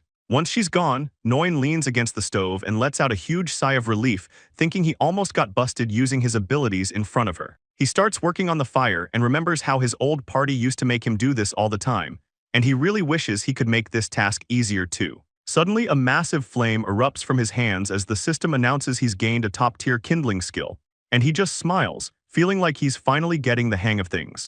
Noin finishes up at the stove and realizes he accidentally made another wish, so he tells himself he'll have to test it out properly later. Inside the house, one of the kids brings over some porridge for Florence, asking how she's feeling and if she's up for eating. Florence looks a lot better as she sits up in bed, thanking them for the food and saying she's finally feeling okay again. Noin gives the kids a pat on the head and tells Florence it's a huge relief, knowing how happy the little ones will be to hear that news. But then Florence mentions something weird. She tells him she suddenly started hearing voices ringing in her head and it only just stopped. She lets out a long breath and says she feels way lighter now that the noise in her mind has finally gone away. While the kids cheer for their mom, Noin stands there totally shocked, because he's now certain that his system announcements are being heard by others. He realizes they need answers fast, so he asks Florence if she can come with him to the chief's place, which immediately makes her worry that something's wrong. Once they get to the chief's house, Florence's voice travels through the woods as she asks what the heck a blessing even is. The chief explains the situation, leaving Florence completely stunned at the idea that Marulu might actually be a spirit princess who took a liking to them. Florence is wide-eyed and sweating as she asks if they're really going to get powers just like the ones mages use, and the chief flexes his muscles, telling her this body is actually the result of that blessing. Florence is totally confused because she thought he just worked out a lot, while Noin stands there feeling pretty awkward. So Noin tries to get some details and asks Florence what the voice in her head actually sounded like, leading Florence to explain how it listed off fire, earth, water, and wind in a non-stop loop. She stops to think for a second and mentions that the voice also said something about mastering light magic as well. Hearing this, the chief completely loses it, saying he's never heard of a single person being able to control all 4 elements, let alone light, which makes Noin realize how crazy this is, since even an S-rank mage like Theta could only ever master one. He tells them that light magic is basically the stuff of legends, supposed to be exclusive to the saint of the World Tree Church. Florence just looks proud of herself, and the chief huddles up in shock, thinking about how this woman is already a total monster when it comes to magic. Noin decides to put it to the test, asking Florence to just imagine water coming out of her hand, but she just laughs and asks what kind of weird stuff he's saying. The village chief gestures toward Florence, he's backing Noin up and asks her to just give it a shot. So Florence laughs it off and says she'll play along with their little game. She throws her hands up and calls for water to come forth. But the moment she says the word, a literal tidal wave blasts out of her hands. It completely wrecks the room and sends the guys flying. The chief is stuck outside the window getting drenched. He yells out that he can't even breathe while Florence stands there in total shock, realizing she just nearly drowned them both. The chief stands there dripping wet and looking exhausted. He tells Florence she better not mention this to anyone else. He gets serious and tells her this has to stay strictly confidential. Florence quickly agrees while Marulu stays tucked in, sleeping through all the chaos. Meanwhile, out in the dark, the hooded girl is still on the move. She can still feel that massive presence nearby, and it hasn't faded at all. She looks toward a bright glow coming from the forest. They've been walking for a while, but she wonders if the source is still deeper in, leading her to keep pushing through the rocky terrain. She reminds herself to stay sharp and move carefully. Deep in the shadows, something is watching. A dark figure sniffs the air and mutters about the smell of a really powerful mana nearby.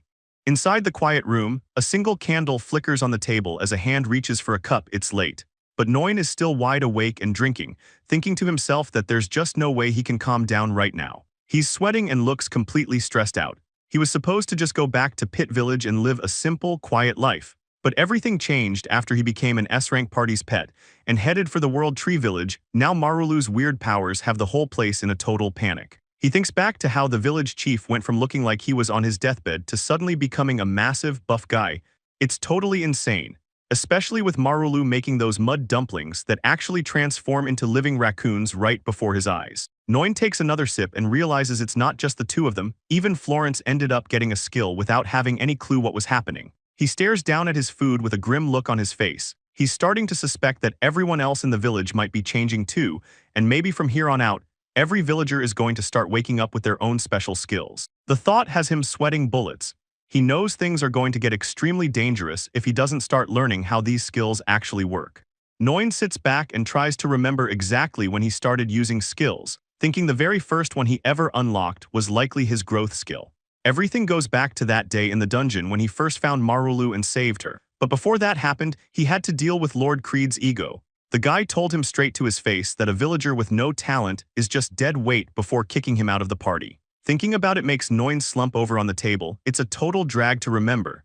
But it was right after getting dumped that he ran into Marulu. His mind drifts to Theta, and he can't help but wonder what she's up to now, or if she started acting so cold to him because she secretly thought he was useless too. He slams his hands on the table and splashes his drink, telling himself to focus because now isn't the time to get depressed. He's got skills to look into. And the more he thinks about it, the more he realizes getting skills is actually kind of easy. He's pretty sure he got his just by wishing for them. To test his theory, Noin closes his eyes and concentrates as hard as he can on his hands. And just like that, a notification pops up saying he just got the dig hole skill, leaving him pretty shocked at how simple the whole process actually is.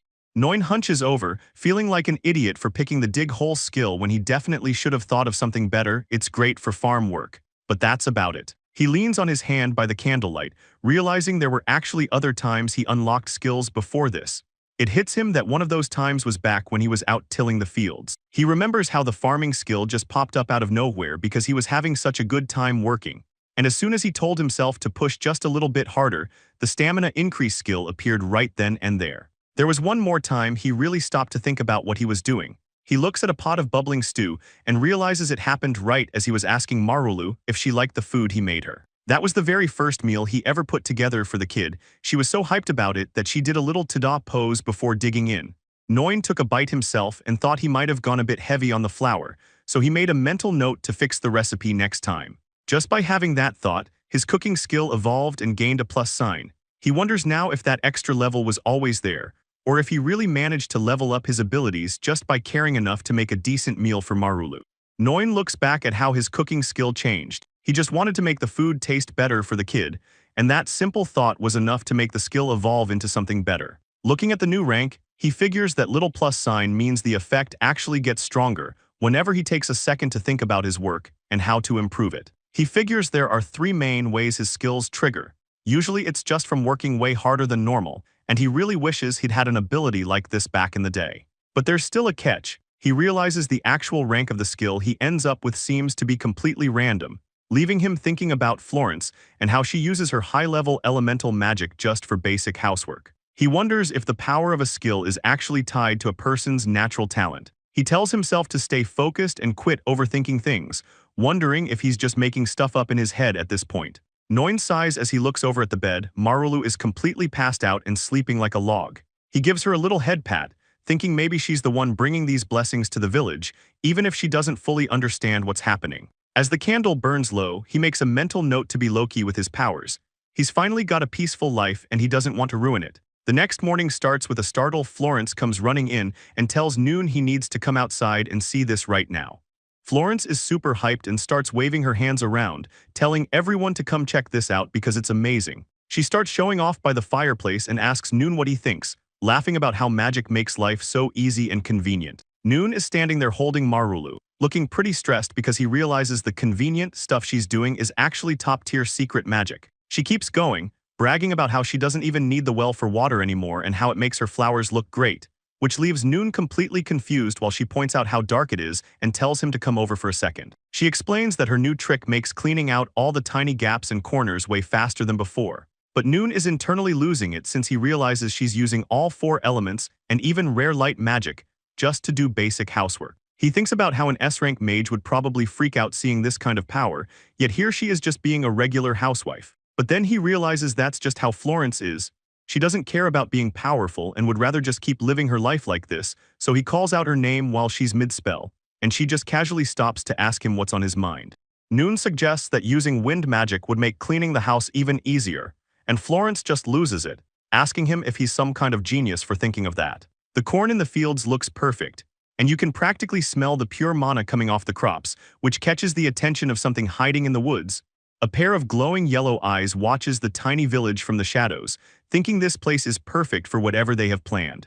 Meanwhile, the village chief is just casually strolling around looking insanely buff, while carrying a huge pile of greens like he's just a regular old villager. He spots a massive pile of corn and shouts out in surprise, impressed by the fact that it's yet another huge harvest for the season. Noon looks up and wipes some sweat off his face, greeting the chief as he walks through the rows of crops. Noon explains that it doesn't even matter what he plants. Everything in his field just grows and becomes ready to harvest almost instantly, while Marulu cheers nearby. The village chief looks over the field and admits that what's happening here is definitely on a whole different level. But he mentions that while his crops don't grow quite as fast as Noon's, his own field has started growing some top-tier, high-quality stuff lately too. The chief gets down and says they really owe all this success to Marulu, but Noon starts panicking and tells him to stop saying stuff like that. Noin holds Marulu close and tells the chief that she's just herself, no need to make it complicated, and the chief just laughs it off and says he's sorry for getting ahead of himself, while the two of them just look on at Marulu hugging a massive ear of corn. The chief admits that ever since she showed up, every single field in the village has been doing better than ever, so Marulu decides to just go for it and bites right into the raw corn. Noin completely panics, telling her she can't just eat it like that. He quickly takes it away and explains that these aren't like tomatoes and need to be grilled first, leaving Marulu looking pretty disappointed until the chief starts chomping on a raw cob himself. He yells out that it's actually delicious, making Noin wonder why the heck the leader of the village is acting like a kid too. The chief says he just had a gut feeling Marulu was onto something with the way she looked at the corn, and Noin finally gives in and tries a bite. He's shocked to realize it's actually incredibly sweet and totally fine to eat raw, which gives the chief a look of pure greed. He tells Noin they can definitely sell these for a high price, while Noin notes that the old man is clearly just seeing dollar signs at this point. The moment gets interrupted when someone starts yelling for the village chief from the edge of the woods, catching everyone's attention. The village chief looks over and recognizes the girl immediately, asking if that's actually Mimi standing there. Noin realizes she's Ark's childhood friend, while the chief comments on how much she's grown up lately. Mimi looks pretty stressed and asks the group if they've seen her mom anywhere. wondering where she went to find vegetables. She's clearly worried since her mom promised to be back home before noon and still hasn't shown up, so everyone figures she's probably out by the patch of giant butterburs deep in the woods. Just hearing the name of those specific plants gets the group thinking about food, and the chief points out that her mom's stuffed butterbur is a local specialty. Just the thought of it has Noin and the others drooling. Mimi gets a sudden burst of energy and says if there's butterbur picking to be done, she's definitely helping out. The chief yells for her to be careful since they're up by the mountain, but she's already running off toward the forest. Noin watches her go with a smile, and thinks he might head out to grab some of those butterburs for himself later on. The village chief chuckles as Mimi runs off, telling Noin he'll be sure to snag that recipe from her mom for him. He jokes that he'll handle the taste testing himself, but since Noin is such a solid cook, he's definitely invited to join. Deep in the woods, Mimi's mom, Florence, is busy harvesting, thinking about how this year's butterbur is way better than usual. She wipes some sweat off her forehead and realizes she probably went a little overboard with the picking today. Florence starts heading back, knowing Mimi is totally going to give her a hard time for being so late. But suddenly, a massive wolf monster jumps out of the brush with a deafening roar, sending her crashing to the ground. Back near the village, Noin hears the commotion and asks the chief if he heard that, while the chief worries it was Mimi screaming. Mimi finally reaches the clearing and finds her mom unconscious on the dirt with monsters closing in right over her. Ark is trailing behind, completely out of breath, shouting about how the chief and Noin are both moving way too fast. The chief rushes to Mimi's side to check if she's alright, but she just points toward her mom in a total panic. The growling doesn't stop, more of them are showing up, and they just keep coming. The village chief can't believe his eyes, he yells out, asking what a blue wolf is even doing this close to home since Noin mentions the books say blue wolves aren't supposed to attack people. But the chief snaps back that books are just opinions. He points over to Mimi's mom, Florence, who's still out cold on the dirt. The proof that these things are dangerous is right there. Noin looks at Mimi and asks her to take Marulu and go hide somewhere far away, and though she's scared, she agrees. His face gets serious as he tells her to leave everything else to him, and the chief, while Mimi pulls Marulu behind a massive tree to stay out of sight, trying to keep the little girl quiet while they hide. With tears in her eyes, Mimi shouts out to Noin and the chief, begging them to save her mom from the pack. The chief tells Noin they need to focus on saving Florence first, and Noin gives him a quick nod, ready to move in. Noin grips his weapon and faces the pack with a nervous grin, asking the wolves if they'd be cool with just backing down quietly.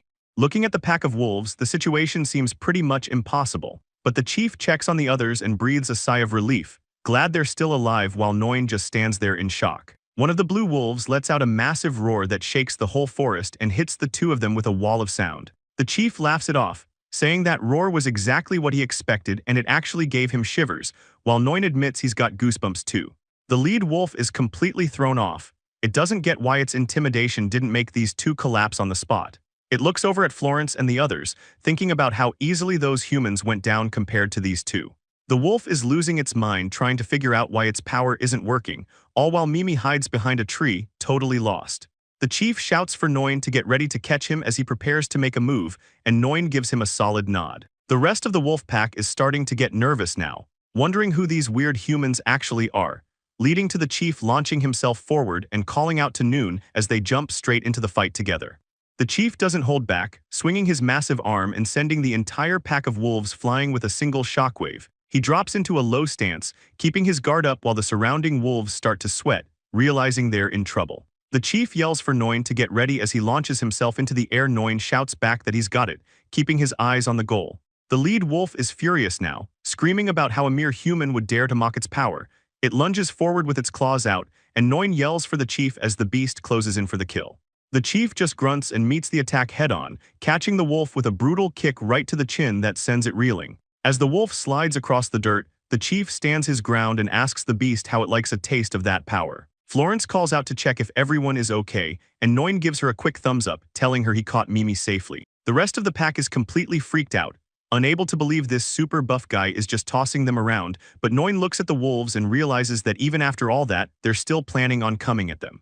Noin stares down the pack, saying if they don't handle this now, the whole village is in trouble, and the chief just grunts in agreement while Noin looks over at Mimi and mentions how the village usually tries to talk through its problems, asking if that's still the way they do things. But it looks like talking is off the table. The lead wolf's eyes are full of hate, practically screaming for blood. Noin grips his axe, admitting that unlike those high orcs, he doesn't actually want to hurt these wolves if he can help it. He wonders if they can just scare them off. Similar to that time the chief sent a giant tree flying with one hit, and right then the chief says if these things are a threat to their home, they have no choice but to fight, and Noin nods, ready to back him up. The lead wolf loses its mind, calling them pathetic humans and asking how they even have the nerve to stand against the pack. It's go time, the wolves growl and snap their jaws as Noin and the chief lock into combat mode. But before anyone moves, Marulu suddenly runs right into the middle of the mess, standing in front of the huge wolves and yelling at them like they're naughty pets. Noin and the chief both freak out, screaming for Marulu to watch out as she stands her ground against the monsters. The lead wolf is completely caught off guard, wondering what the hell is happening as it realizes a human kid is just wandering around right in front of the pack. The beast starts to growl but stops dead in its tracks. It catches a specific scent coming off Marulu that changes everything. The wolves stare at her in disbelief, wondering if this little girl could actually be that legendary person they've heard stories about. And meanwhile Noin is panicking, yelling for Marulu to get back because that monster is way too dangerous for her to be standing near. But the lead wolf just looks totally defeated, cursing Noin under its breath while the rest of the pack hangs their heads in shame. Noin points out the weird gesture the blue wolf is making, confused by how the whole pack suddenly got so quiet and gentle all of a sudden. He wonders if they're just faking it to trick them, but the chief says it's more than just losing the will to fight. They look like they're in total awe of Marulu. And then one of the massive wolves actually rolls over on its back. Noin knows that showing the belly means no hostility, but he has to remind himself that thing is definitely not a dog. The chief sighs, telling Noin he's way too clueless about the world, and Noin just laughs it off, admitting he knows nothing about the world tree. He explains he was just so into his plant research that he basically ignored every other part of life, like it was just a small oversight. The chief wonders if Marulu got her smarts from her dad, but Noin just yells that they need to hurry up and save her. The chief tells him to hold on, because based on how she's handling things, there might be something special happening here. Noin is totally lost, repeating the idea of special circumstances like it makes no sense, as he asks what the chief even means by that, while Marulu keeps standing her ground against the beast, and the lead wolf just shuts its eyes in pure shame, thinking that this village is completely doomed. The wolf realizes that a place where someone like Marulu lives is off-limits. Meanwhile, Marulu tells Noin to stop being bad, so the lead wolf makes a call and tells the pack they're giving up on this village, leaving the others completely shocked. They yell at their boss about finally finding this spot, but he just tells them they're done, explaining that messing with a place like this is a huge taboo they can't break. The boss wolf stares ahead with a serious look, saying they won't let themselves stoop that low. Noin looks at his axe, thinking that while the whole situation feels pretty sketchy, he's not sure how to proceed. He watches the wolves standing there looking all depressed while Marulu protects them, wondering what their next move should even be. He turns to the village chief and mentions that things are going to be a real pain if they can't actually talk to these guys. Noin lets out a huge sigh, saying that a simple conversation would make this whole process go way faster. And just like that, a notification pops up saying he's learned advanced wolf language. He's completely floored that he just unlocked another random skill. Suddenly, he hears one of the wolves telling their boss that if they keep waiting around, the cubs back home are going to starve. Noin completely freezes up, wondering if he really just heard those monsters talking to each other. It hits him that if he can actually understand what they're saying, then this new skill might be exactly what they need. He tells the village chief that he's going to try and have a word with the pack, which leaves the old man totally shocked. The chief gets all hyped up about Noin having such a handy ability, but Noin just laughs it off, feeling a little. Noin and Marulu stand their ground. The lead wolf watches them closely, wondering what kind of person this kid really is since he's acting so strange. Marulu looks up at Noin with a red face, yelling at him for being such a jerk after the way he handled everything. Noin just gives her a warm smile and reaches out to her, telling her it's okay and trying to calm her down. He gently pats her on the head, which leaves the little girl totally stunned, but over on the other side, the wolves decide to make their move. Seeing them about to bolt, Noin quickly shouts for them to wait up, which stops the entire pack right in their tracks. The wolves are all completely shocked, and one of them wonders if he really just heard a human speak their native tongue. While the village chief pulls Marulu back to a safe distance, Noin nervously asks the pack if his words are actually making any sense to them. The lead wolf loses his mind, barking back and demanding to know how a human bastard like him can speak like a wolf. The whole pack is in an absolute uproar, but Noin just sighs with relief, realizing that his new translation skill is working better than he expected. He takes a friendly pose and asks the wolves if they can explain why they even came to the village, hoping to finally. Noin keeps things chill, asking the wolves if they've got a specific reason for being here. He brings up how they mentioned their kids were starving earlier, which catches one of the wolves off guard. The wolf snaps at his boss, saying there's no point talking to a human and that they should just bail and find another spot. but the rest of the pack is looking for real answers. The leader looks up at the sky, totally stuck on what to do next since they've already messed up big time. He thinks back to how they broke into a powerful being's territory for food and even ended up attacking his servant. He's convinced there's no way they'll be forgiven for that kind of disrespect, and if they try to run now, they'll probably get hit with some crazy divine punishment. He knows their fur is worth a lot to people, and if he doesn't get back to the pack, humans will eventually find them all. He's terrified that hunters will finish them off before they even have a chance to starve to death. Looking back, all he really wanted was to keep his kids safe, but he remembers a hunter aiming right at them. An arrow whistles through the air and takes down a small monster, and just as the hunter walks over to grab the kill, he starts bragging. He's got a huge ego, laughing about how his skills are getting so good that he might be overhunting the area. Ark is growing up way faster than anyone expected. He's laughing to himself, thinking about how Mimi is going to lose it when he shows her what he found. Someone remembers him mentioning that he was heading out to find his mom, who was busy foraging for some wild veggies. Since she's usually over at the giant butterbur patch nearby, he figures he might as well head over there and check it out. He hauls his heavy basket and heads into the woods, determined to give them both a huge surprise. He can't help but grin, thinking about the massive amount of rabbit meat he's carrying. He's already planning the meal, thinking about how they can make a ton of meat-stuffed butterbur together while Mimi takes a quick breather against a tree. Back with the pack, one of the wolves calls out to the leader. The boss is sweating and looks completely stressed out, but he just apologizes and says he was overthinking things, which is when Noin jumps in and asks them to hold on for a minute. The wolf is totally confused, but Noin just smiles and says he pretty much gets the situation now. He's going to go talk to the village chief and see what they can do. The wolf leader just stands there looking completely stressed out, while Noin turns toward the village chief to bring him into the conversation, leaving the old man feeling pretty confused about what's going on. Right then, Marulu looks up with big eyes and asks if she can talk to him for a second. The wolf leader is sweating and shaking, totally convinced that things are over for them. He's staring at the ground, wondering if this is really how it ends for his pack. He starts apologizing to everyone in his head, but then Noin waves his hand and calls out to get their attention. Noin gives them a big thumbs up and a smile, telling them that if a little bit is alright, he's happy to share some of his food. The wolf is completely shocked by the offer. One of the other wolves isn't buying it at all, snarling and yelling that they won't be fooled by humans. The wolf keeps shouting that it's definitely a trap, which catches Noin off guard and makes him jump back a bit. Noin looks pretty nervous now, trying to explain that he would never try to trick them like that. He's just trying to help, but the angry wolf isn't listening. He shows his teeth and yells that he'd rather fall to darkness than ever submit to a human. The boss wolf immediately snaps at him, calling him a fool for saying something so dramatic. The subordinate realizes he messed up and quickly begs his leader for forgiveness.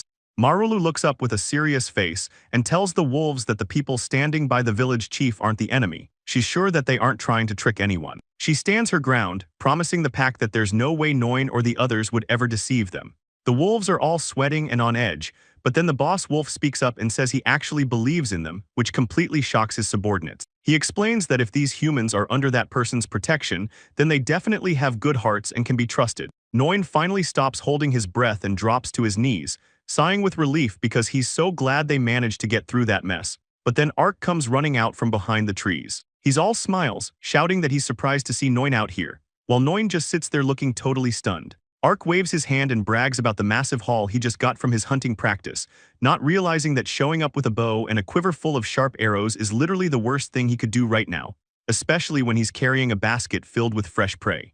Noin can only stare at the dead animals, feeling his stomach drop because the wolves immediately get suspicious again. Noin starts panicking as he sees their trust level completely tank, while Ark just stands there wondering what he did wrong. Ark sees Noin slumped over and starts freaking out, yelling to ask what on earth happened to him. Meanwhile, Noin is just completely drained from the stress. He looks up at Ark and asks if he's really that oblivious to the giant wolves standing right there. Ark finally notices them and loses it, pointing his finger wildly while telling Noin to look over at what's behind them. He shouts that there's a blue monster standing right in front of them, but Noin just sighs and tells Ark he's being way too dense. The village chief ignores the panic and calmly asks Ark if he can take the rabbit he caught. Ark says he can have it, but he tries to warn the chief that there's a much bigger problem they should be worried about. The chief doesn't seem bothered at all and hands Noin a basket of food, telling him to go ahead and give it to the pack. He says that if the wolf cubs are hungry, then they need to get this food delivered to them as fast as they can. The chief thinks for a second and realizes the basket isn't enough for a whole pack, so he tells Noin to offer them some grain too. Noin thinks that's a perfect plan and gets fired up to help, leaving Ark in the back still totally confused about what's happening. Noin notices Marulu looking pretty serious and realizes she probably sensed they were in some real trouble, but she snaps out of it and gives him a big smile while calling his name. Noin gives her a thumbs up and tells her everything is going to be just fine. Meanwhile, Ark is losing his mind, pointing at the wolves and demanding to know what the heck is going on. Ark spots Mimi and the old lady resting by some trees and starts panicking even more. Asking if they're okay, Noin just gives him another thumbs up and says they're both totally fine, though he knows he's got a lot of explaining to do. The wolf pack is having their own conversation, with the boss deciding it's time for them to get out of there while they can. Noin ignores the tension and puts his back into it, lifting a huge basket of food for the animals. He drops it right in front of them, which completely catches the wolf boss off guard. Noin just smiles and says he's sorry for startling them earlier, trying to play it cool. Noin offers the wolves a rabbit, telling them to take it if they'd like, while the high orc mentions that Noin went out of his way to hunt it for them. The wolves are totally stunned, staring at the meat and realizing it's packed with a crazy amount of mana. One wolf starts drooling like crazy, but tries to play it cool, warning the boss that this has to be a trap designed to trick them. Noin just keeps smiling while the scent of the fresh meat fills the air, making the wolves more and more hungry. One of the pack members leans in and whispers that the food might even be poisoned, but the boss decides to trust them anyway, telling his pack he'll be the one to eat it first just to be safe. Ark looks like he's finally able to breathe again, while Noin excitedly tells the wolves they can have some grain too if they're still hungry. The wolf boss watches him closely. Realizing that Noin's expression is one of someone who actually cares about their safety, it changes everything he thought he knew about humans being greedy, especially seeing how the others are looking out for Marulu. The boss tries to keep his dignity by yelling at his guys, but they can see he's definitely drooling over the food just as much as they are. The rest of the pack decides that if their chief is okay with it, they're down to just follow his lead. So the wolf boss tells his crew it's time for them to show these humans some proper respect. Right then, all the wolves drop their heads and bow, leaving Noin and Ark standing there totally speechless. The high orc holds Marulu close and says he's sorry for the disrespect of hurting such an important person earlier, which makes the wolf boss freak out, wondering if the little girl is actually some kind of royalty. The group points out how the village chief is basically made of stone, telling everyone not to worry while Marulu laughs. And as Ark cheers about how cool the chief is, the old guy tells them all to get a move on. The wolf boss shouts out his thanks one last time before the whole pack disappears into the woods, heading back toward the village where they finally reach the house, and it feels like they can finally relax. The chief carries a massive plant over his shoulders, asking where he can drop the giant butterbur he brought. Florence thanks the village chief for the help and apologizes for making him carry that massive butterbur plant all the way back to their home, and Mimi joins in too, giving a big smile as she thanks both the chief and Noin for coming to save them. Mimi tells them that if they hadn't shown up when they did, she and her mom would have been in real trouble, which actually catches Noin off guard. So he tells her that if they're going to thank anyone, they should really be thanking Marulu. Mimi's pretty confused by that, but Noin explains how the leader of the Blue Wolves basically took a liking to Marulu for no clear reason. The little girl just makes a tiny howling noise, leaving Mimi and Florence completely stunned that a scary monster would actually be friendly with a kid. They both freak out over the fact that a total miracle happened right in front of them while they were still passed out, and the village chief gets all emotional, saying it's just a case of the wolves opening their hearts to such a pure child. Ark jumps in with a huge grin, adding that giving the wolves all those rabbits he hunted probably didn't hurt either. He gives a confident thumbs up, sure that the whole pack is going to be stoked with a feast like that.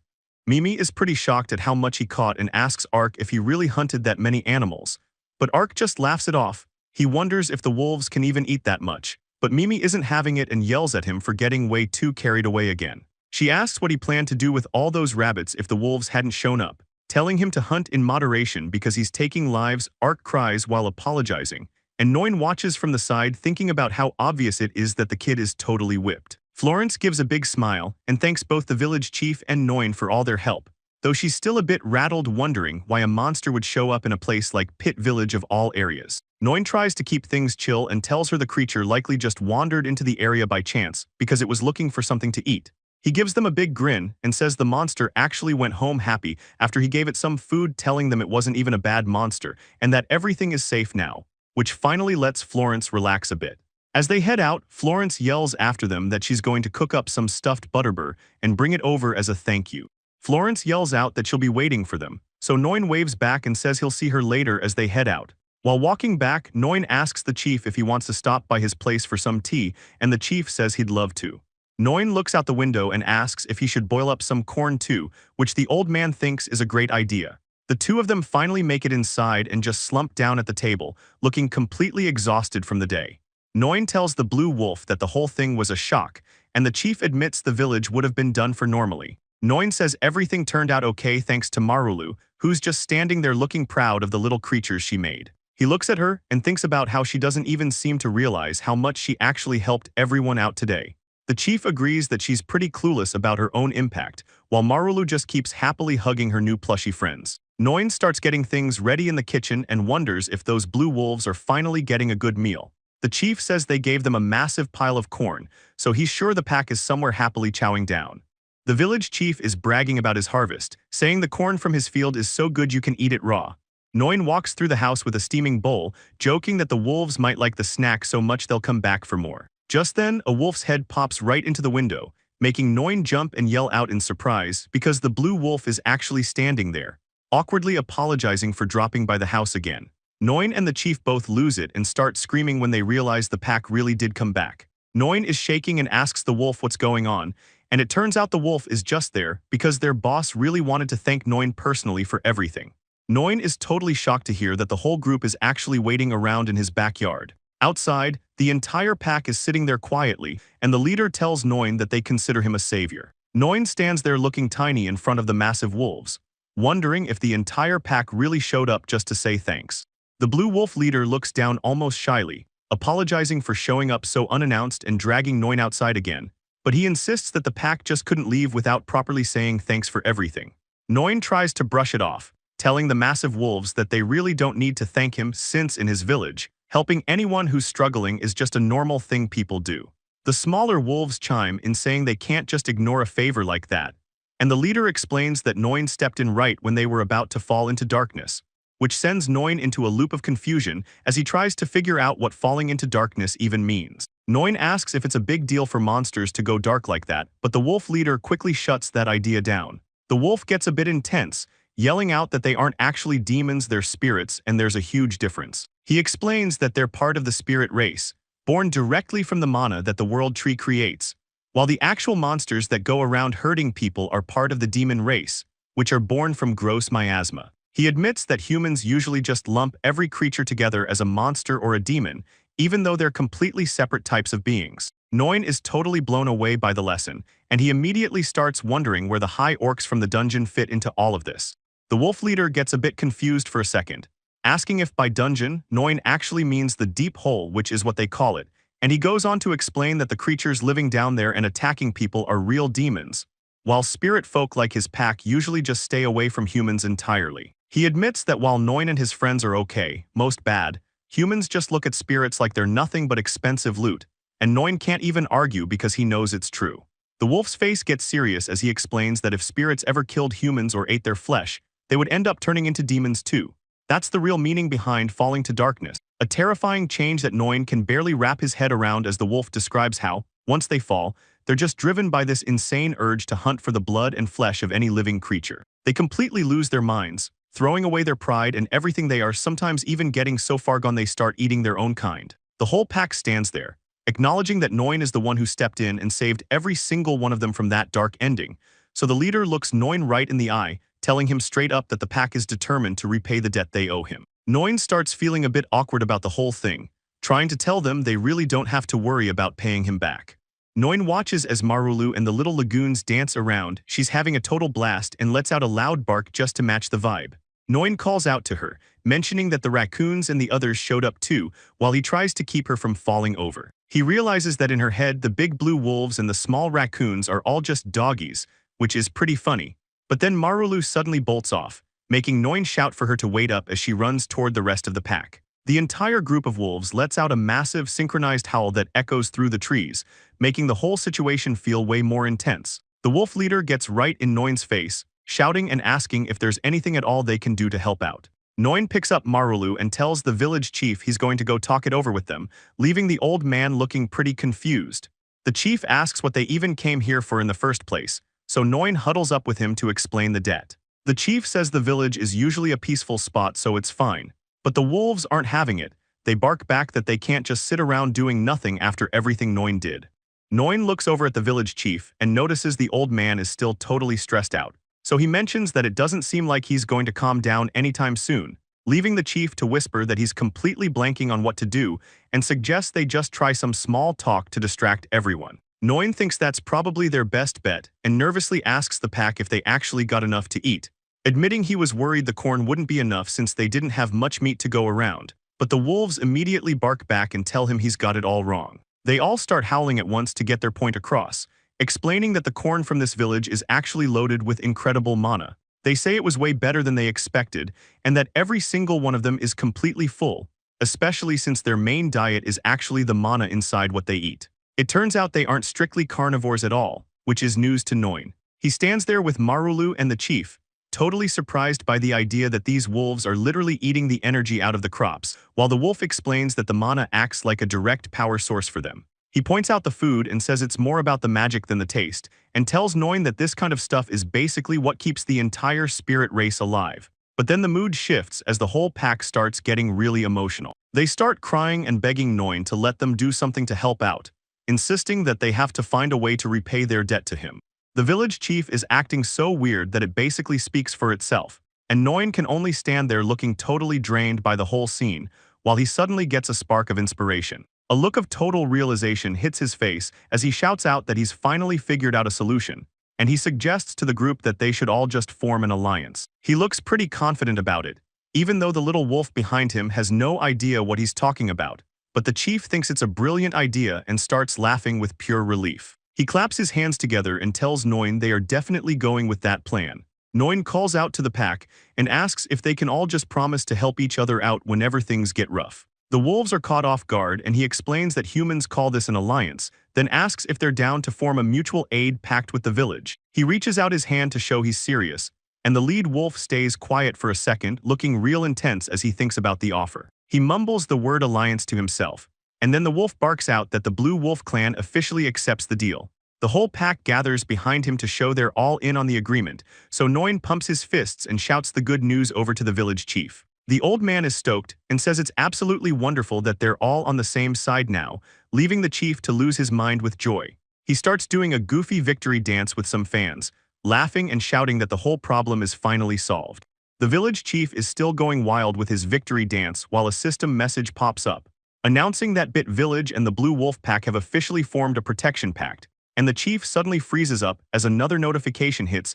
Turns out the entire village just got a massive boost to their agility stats. Noin sees the old man stop dead in his tracks and asks him what's going on, since he looks like he just saw a ghost, and the chief just drops to his knees and grovels in the dirt, muttering that he's gone and done it again while calling out to Noin. He realizes that if he heard the system voice, it means everyone in the village just got a new skill, something Noin is starting to realize is becoming a regular problem. While Noin asks what the skill actually is this time, and the chief explains that basically, everyone in town is suddenly a whole lot faster. Noin is already dreading the chaos this is going to cause. But the chief points out that just like last time, nobody else seems to have even realized they changed. So the old man thinks about testing out his new speed right then and there. But Noin shuts that idea down immediately before things get even weirder. The lead wolf leans in close, looking pretty confused by the way they're acting, and asks if there's some kind of problem, so Noin just laughs it off and tells the wolf that everything is fine. The chief is just so stoked about the alliance that he couldn't stop himself from dancing. The Blue Wolf leader gets a look at the chief's goofy celebration and says he's glad the villagers are so happy about the pact, and he promises Noin that if the village ever gets into a mess, the whole pack will be there in a heartbeat to back them up. Noin tells them he'll do his best to help out too, but they've gotta remember he's just a regular villager with his own limits, which immediately kills the mood. The chief asks Noin what's wrong and tells him he's giving off a major gloomy loner vibe. Noin just sits there drawing in the dirt while the wolf leader repeats the phrase, villager level, like he can't believe what he's hearing. So the wolf asks him again if he's serious about his level being low, while Noin just mopes and says he's feeling down about his weak abilities. The chief stands there looking completely done with the conversation, thinking to himself that Noin has no clue how strong he really is. But Marulu isn't bothered by the mood at all and starts barking happily while she reaches up to play with the wolf leader's face. The giant wolf freezes up as the kid keeps yapping at him, making Noin realize that the legendary pack leader actually looks pretty stressed out, and Noin quickly scoops her up to give the wolves some space. while the chief realizes the wolves are actually terrified of the little girl. Noin calls the little lagoon spirits over to join the group, but the blue wolf leader just stares down at the small creatures with a confused look. The little guys walk right up to the massive wolf's face, catching a familiar scent that stops them in their tracks. The wolf leader suddenly realizes these little raccoons are actually spirits too, and he's shocked the villagers managed to team up with them first. He looks at the lagoons with total respect, thanking their legendary seniors for being so brave while standing right next to someone as scary as Marulu. The vibe shifts instantly when the chief hears something weird and looks up, while the rest of the wolves start acting restless, and the whole pack suddenly loses it and starts running for their lives, leaving the leader yelling after them to find out what's wrong. Everyone looks up to see a massive dark vortex spinning in the sky. Something huge is definitely about to happen. Noin grips Marulu tight while staring at the clouds, yelling out to ask what that thing is, while the chief just stands there completely frozen. A giant wyvern breaks through the clouds and looms over the area, making Noin wonder why a monster like that would ever show up in Pit Village. The wolf leader starts sweating and looks pretty guilty, admitting to the guys that this whole mess might actually be his pack's fault. The wolf leader looks up in total shock, wondering if the beast followed them all this way. He recognizes it as the same wyvern that attacked their forest home, and suddenly one of his pack members runs up yelling that something is wrong with the water at their favorite watering hole. The leader looks over at the sparkling pond, asking the scout what happened and why everyone is acting so weird. He lets out a groan when he gets closer, seeing that the water has been completely tainted by some kind of dark energy. It's a faint scent, but it smells just like the demons from the deep abyss, leaving the leader wondering why this is even happening to them. So he tells the pack they can't drink from here anymore and they'll have to find another spot. But that's not the only problem. Another wolf runs over yelling that all the local animals are fleeing the forest in a panic, catching the leader totally off guard. Small creatures scramble everywhere while he tries to figure out what could be trashing the forest. Like this dark smoke starts swirling around him and he winces, realizing that the gross smell in the air is actually miasma. And as a giant wyvern circles above the clouds, he can't help but wonder why a monster that huge would show up in this area. A wolf scout runs up to his leader, panicking as he reports that a whole bunch of demons are swarming their position, and the leader realizes they're outmatched and yells for everyone to run, because they're officially abandoning the forest. Before he turns to Noin with a serious look, warning him that those things are real demons and he needs to get out of there now. Noin clutches Marulu tight, feeling guilty because he thinks bringing her to this village put all these people in danger. But the village chief calls out to him, and they both look up to see that massive wyvern still circling in the clouds. A giant eye stares down from the sky while the chief asks Noin if he's seen Marulu, catching the kid totally off guard. Noin points out that the beast is just staring right at them, making the chief wonder if they aren't the primary targets. So the chief notices Marulu is terrified, and Noin realizes she's probably sensing the insane amount of danger they're in. Looking down at her, Noin figures out she must have some kind of hidden power that makes monsters want to hunt her down. So he wonders how they even got tracked, while the chief starts losing it, asking if the girl is just giving off a signal to every monster nearby. Noin is pretty shocked, asking if Marulu actually understands what they're saying, but the wolf leader tells him it's obvious, and even the chief says he guessed as much from the way she acts. The wolf explains that everything stems from the scent of mana she's giving off. Her blessing made the village's mana so rich and sweet that the smell is carrying for miles. And if those creatures in the sky are real demons, they can see the true nature behind that scent, leaving Noin to repeat those words as he tries to wrap his head around the danger. The wolf leader even admits that the only reason his own pack ended up here in the first place was because they were lured in by that same mana scent. Suddenly, Ark's voice cuts through the tension as he screams for the mayor and Noin barely has time to answer before the kid comes charging in with his bow, panicking and yelling that monsters have already made it into the village. He's completely out of breath, telling them that everyone back home is terrified and begging the chief to tell them what to do while the other guys collapse from exhaustion. Ark drops to his knees, explaining that he did his best to make everyone stay inside their houses, but it's clear the situation is spinning out of control. Noin looks down at the kid, asking if they really came all the way out here into the woods just to find the chief and bring him back. Just then, Ark looks up and loses it, screaming that there's a monster right in front of them too as he finally notices the giant wolf standing next to Noin. Noin quickly tries to calm the kid down, explaining that the giant wolf is actually a friend and not an enemy, but Ark is still standing there completely stunned by the news. Ark tries to play it off and gives a thumbs up, telling the other villagers that the whole pack is actually made of good wolves.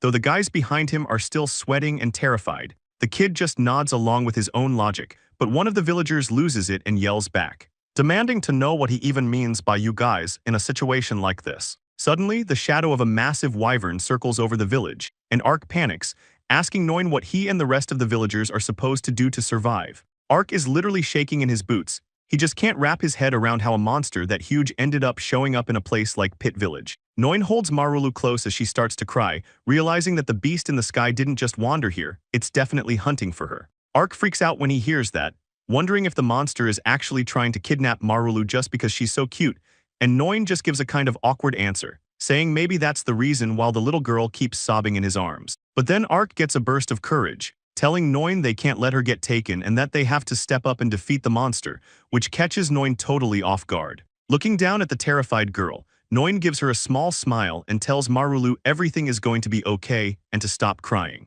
Marulu looks up at him with wide, teary eyes, and Noin holds her close, promising he'll keep her safe no matter what. Ark pumps his fist in the air, suddenly acting all tough while telling Noin that he's counting on him to look after the girl and the rest of the village. But then the village chief suddenly rips his shirt off and flexes his massive muscles, yelling that he's going to be the one to take the monster down, which leaves Noin and Ark completely speechless. Noin is totally losing it, but the old man just keeps going, announcing that it's finally time to reveal his secret skill. He says he's been itching to test out this new ability to see exactly how much faster he's become, and he starts vibrating with this crazy energy. Noin can barely find the words, asking if the old man is actually serious about jumping into a fight with a monster like that, while the blue wolf leader just watches him. The wolf growls, warning them that even for a powerful pack like his, a wyvern is a life-or-death situation, and he asks the chief if he's just looking for a way to die. Noin starts sweating, asking if wyverns are really that big of a deal, and the wolf leader snaps back that it should be pretty obvious they are.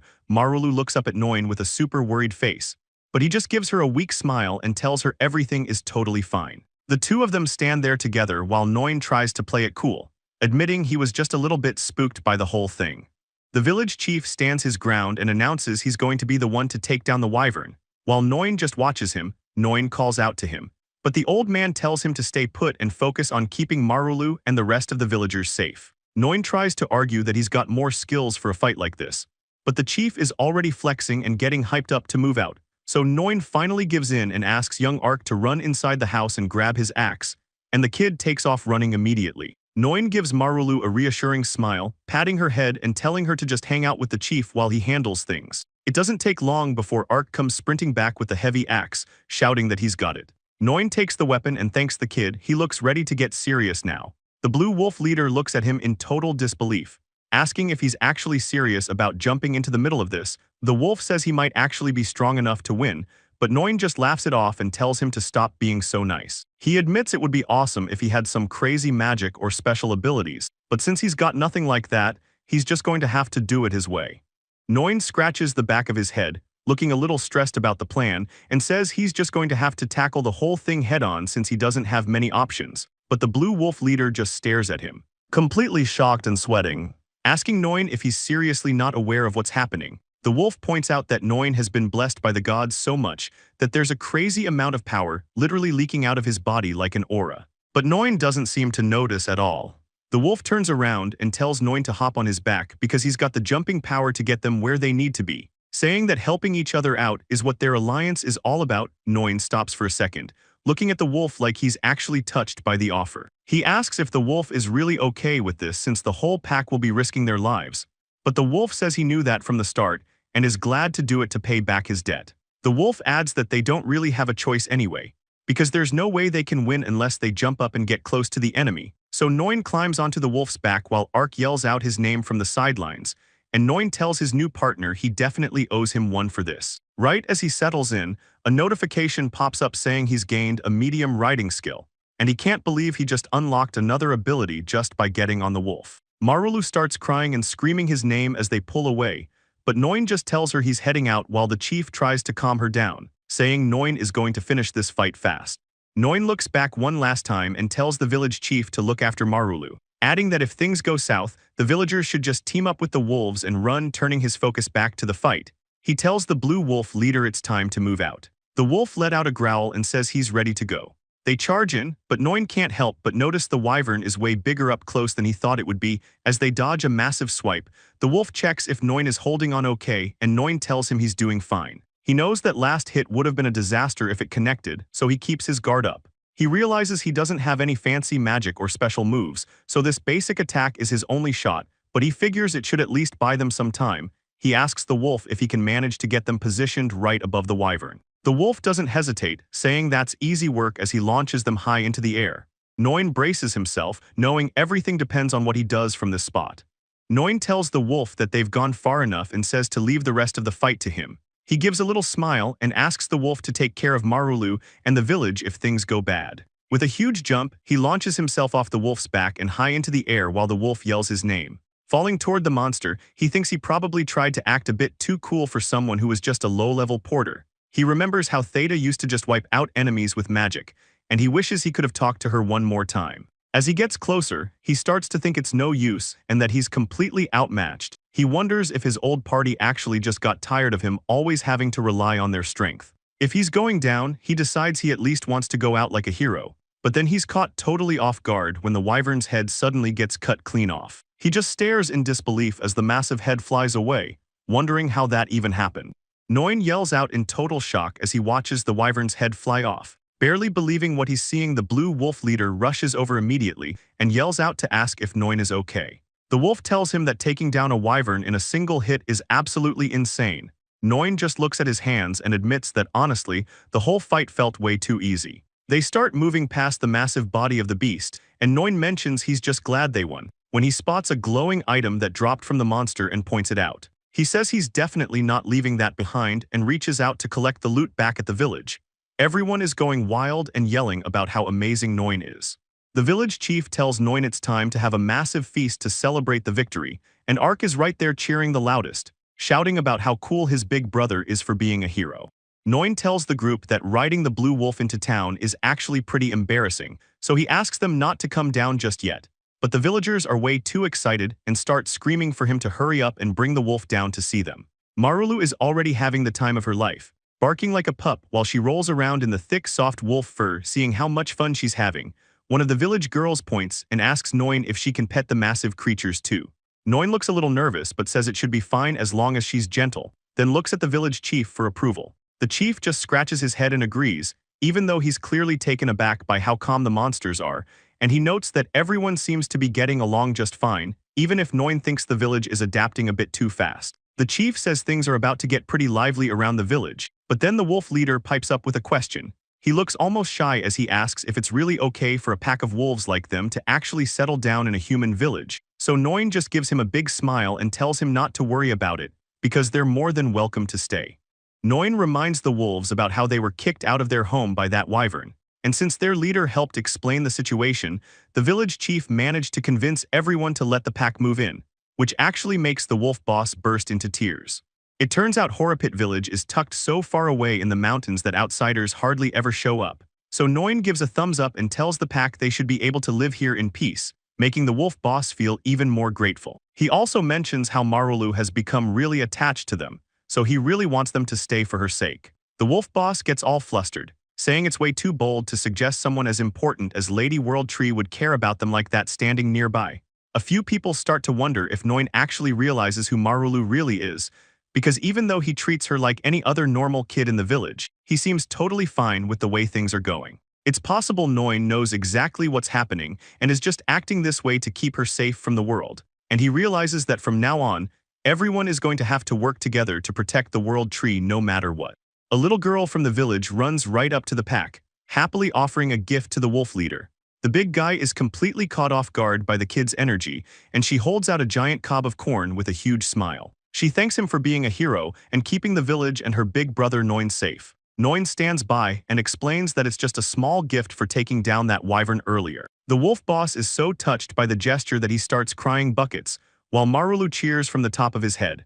The leader can't believe how nice these people are being, and the girl just keeps happily offering up the food. Looking out over the peaceful village and the windmill, Noin says they should all just focus on living a fun and relaxing life together from here on out. Meanwhile, deep in the woods, a hooded guy is scouting around. He takes a breath and realizes he's ended up in a seriously remote part of the land looking around at the trees. He notices there aren't any demons or monsters nearby.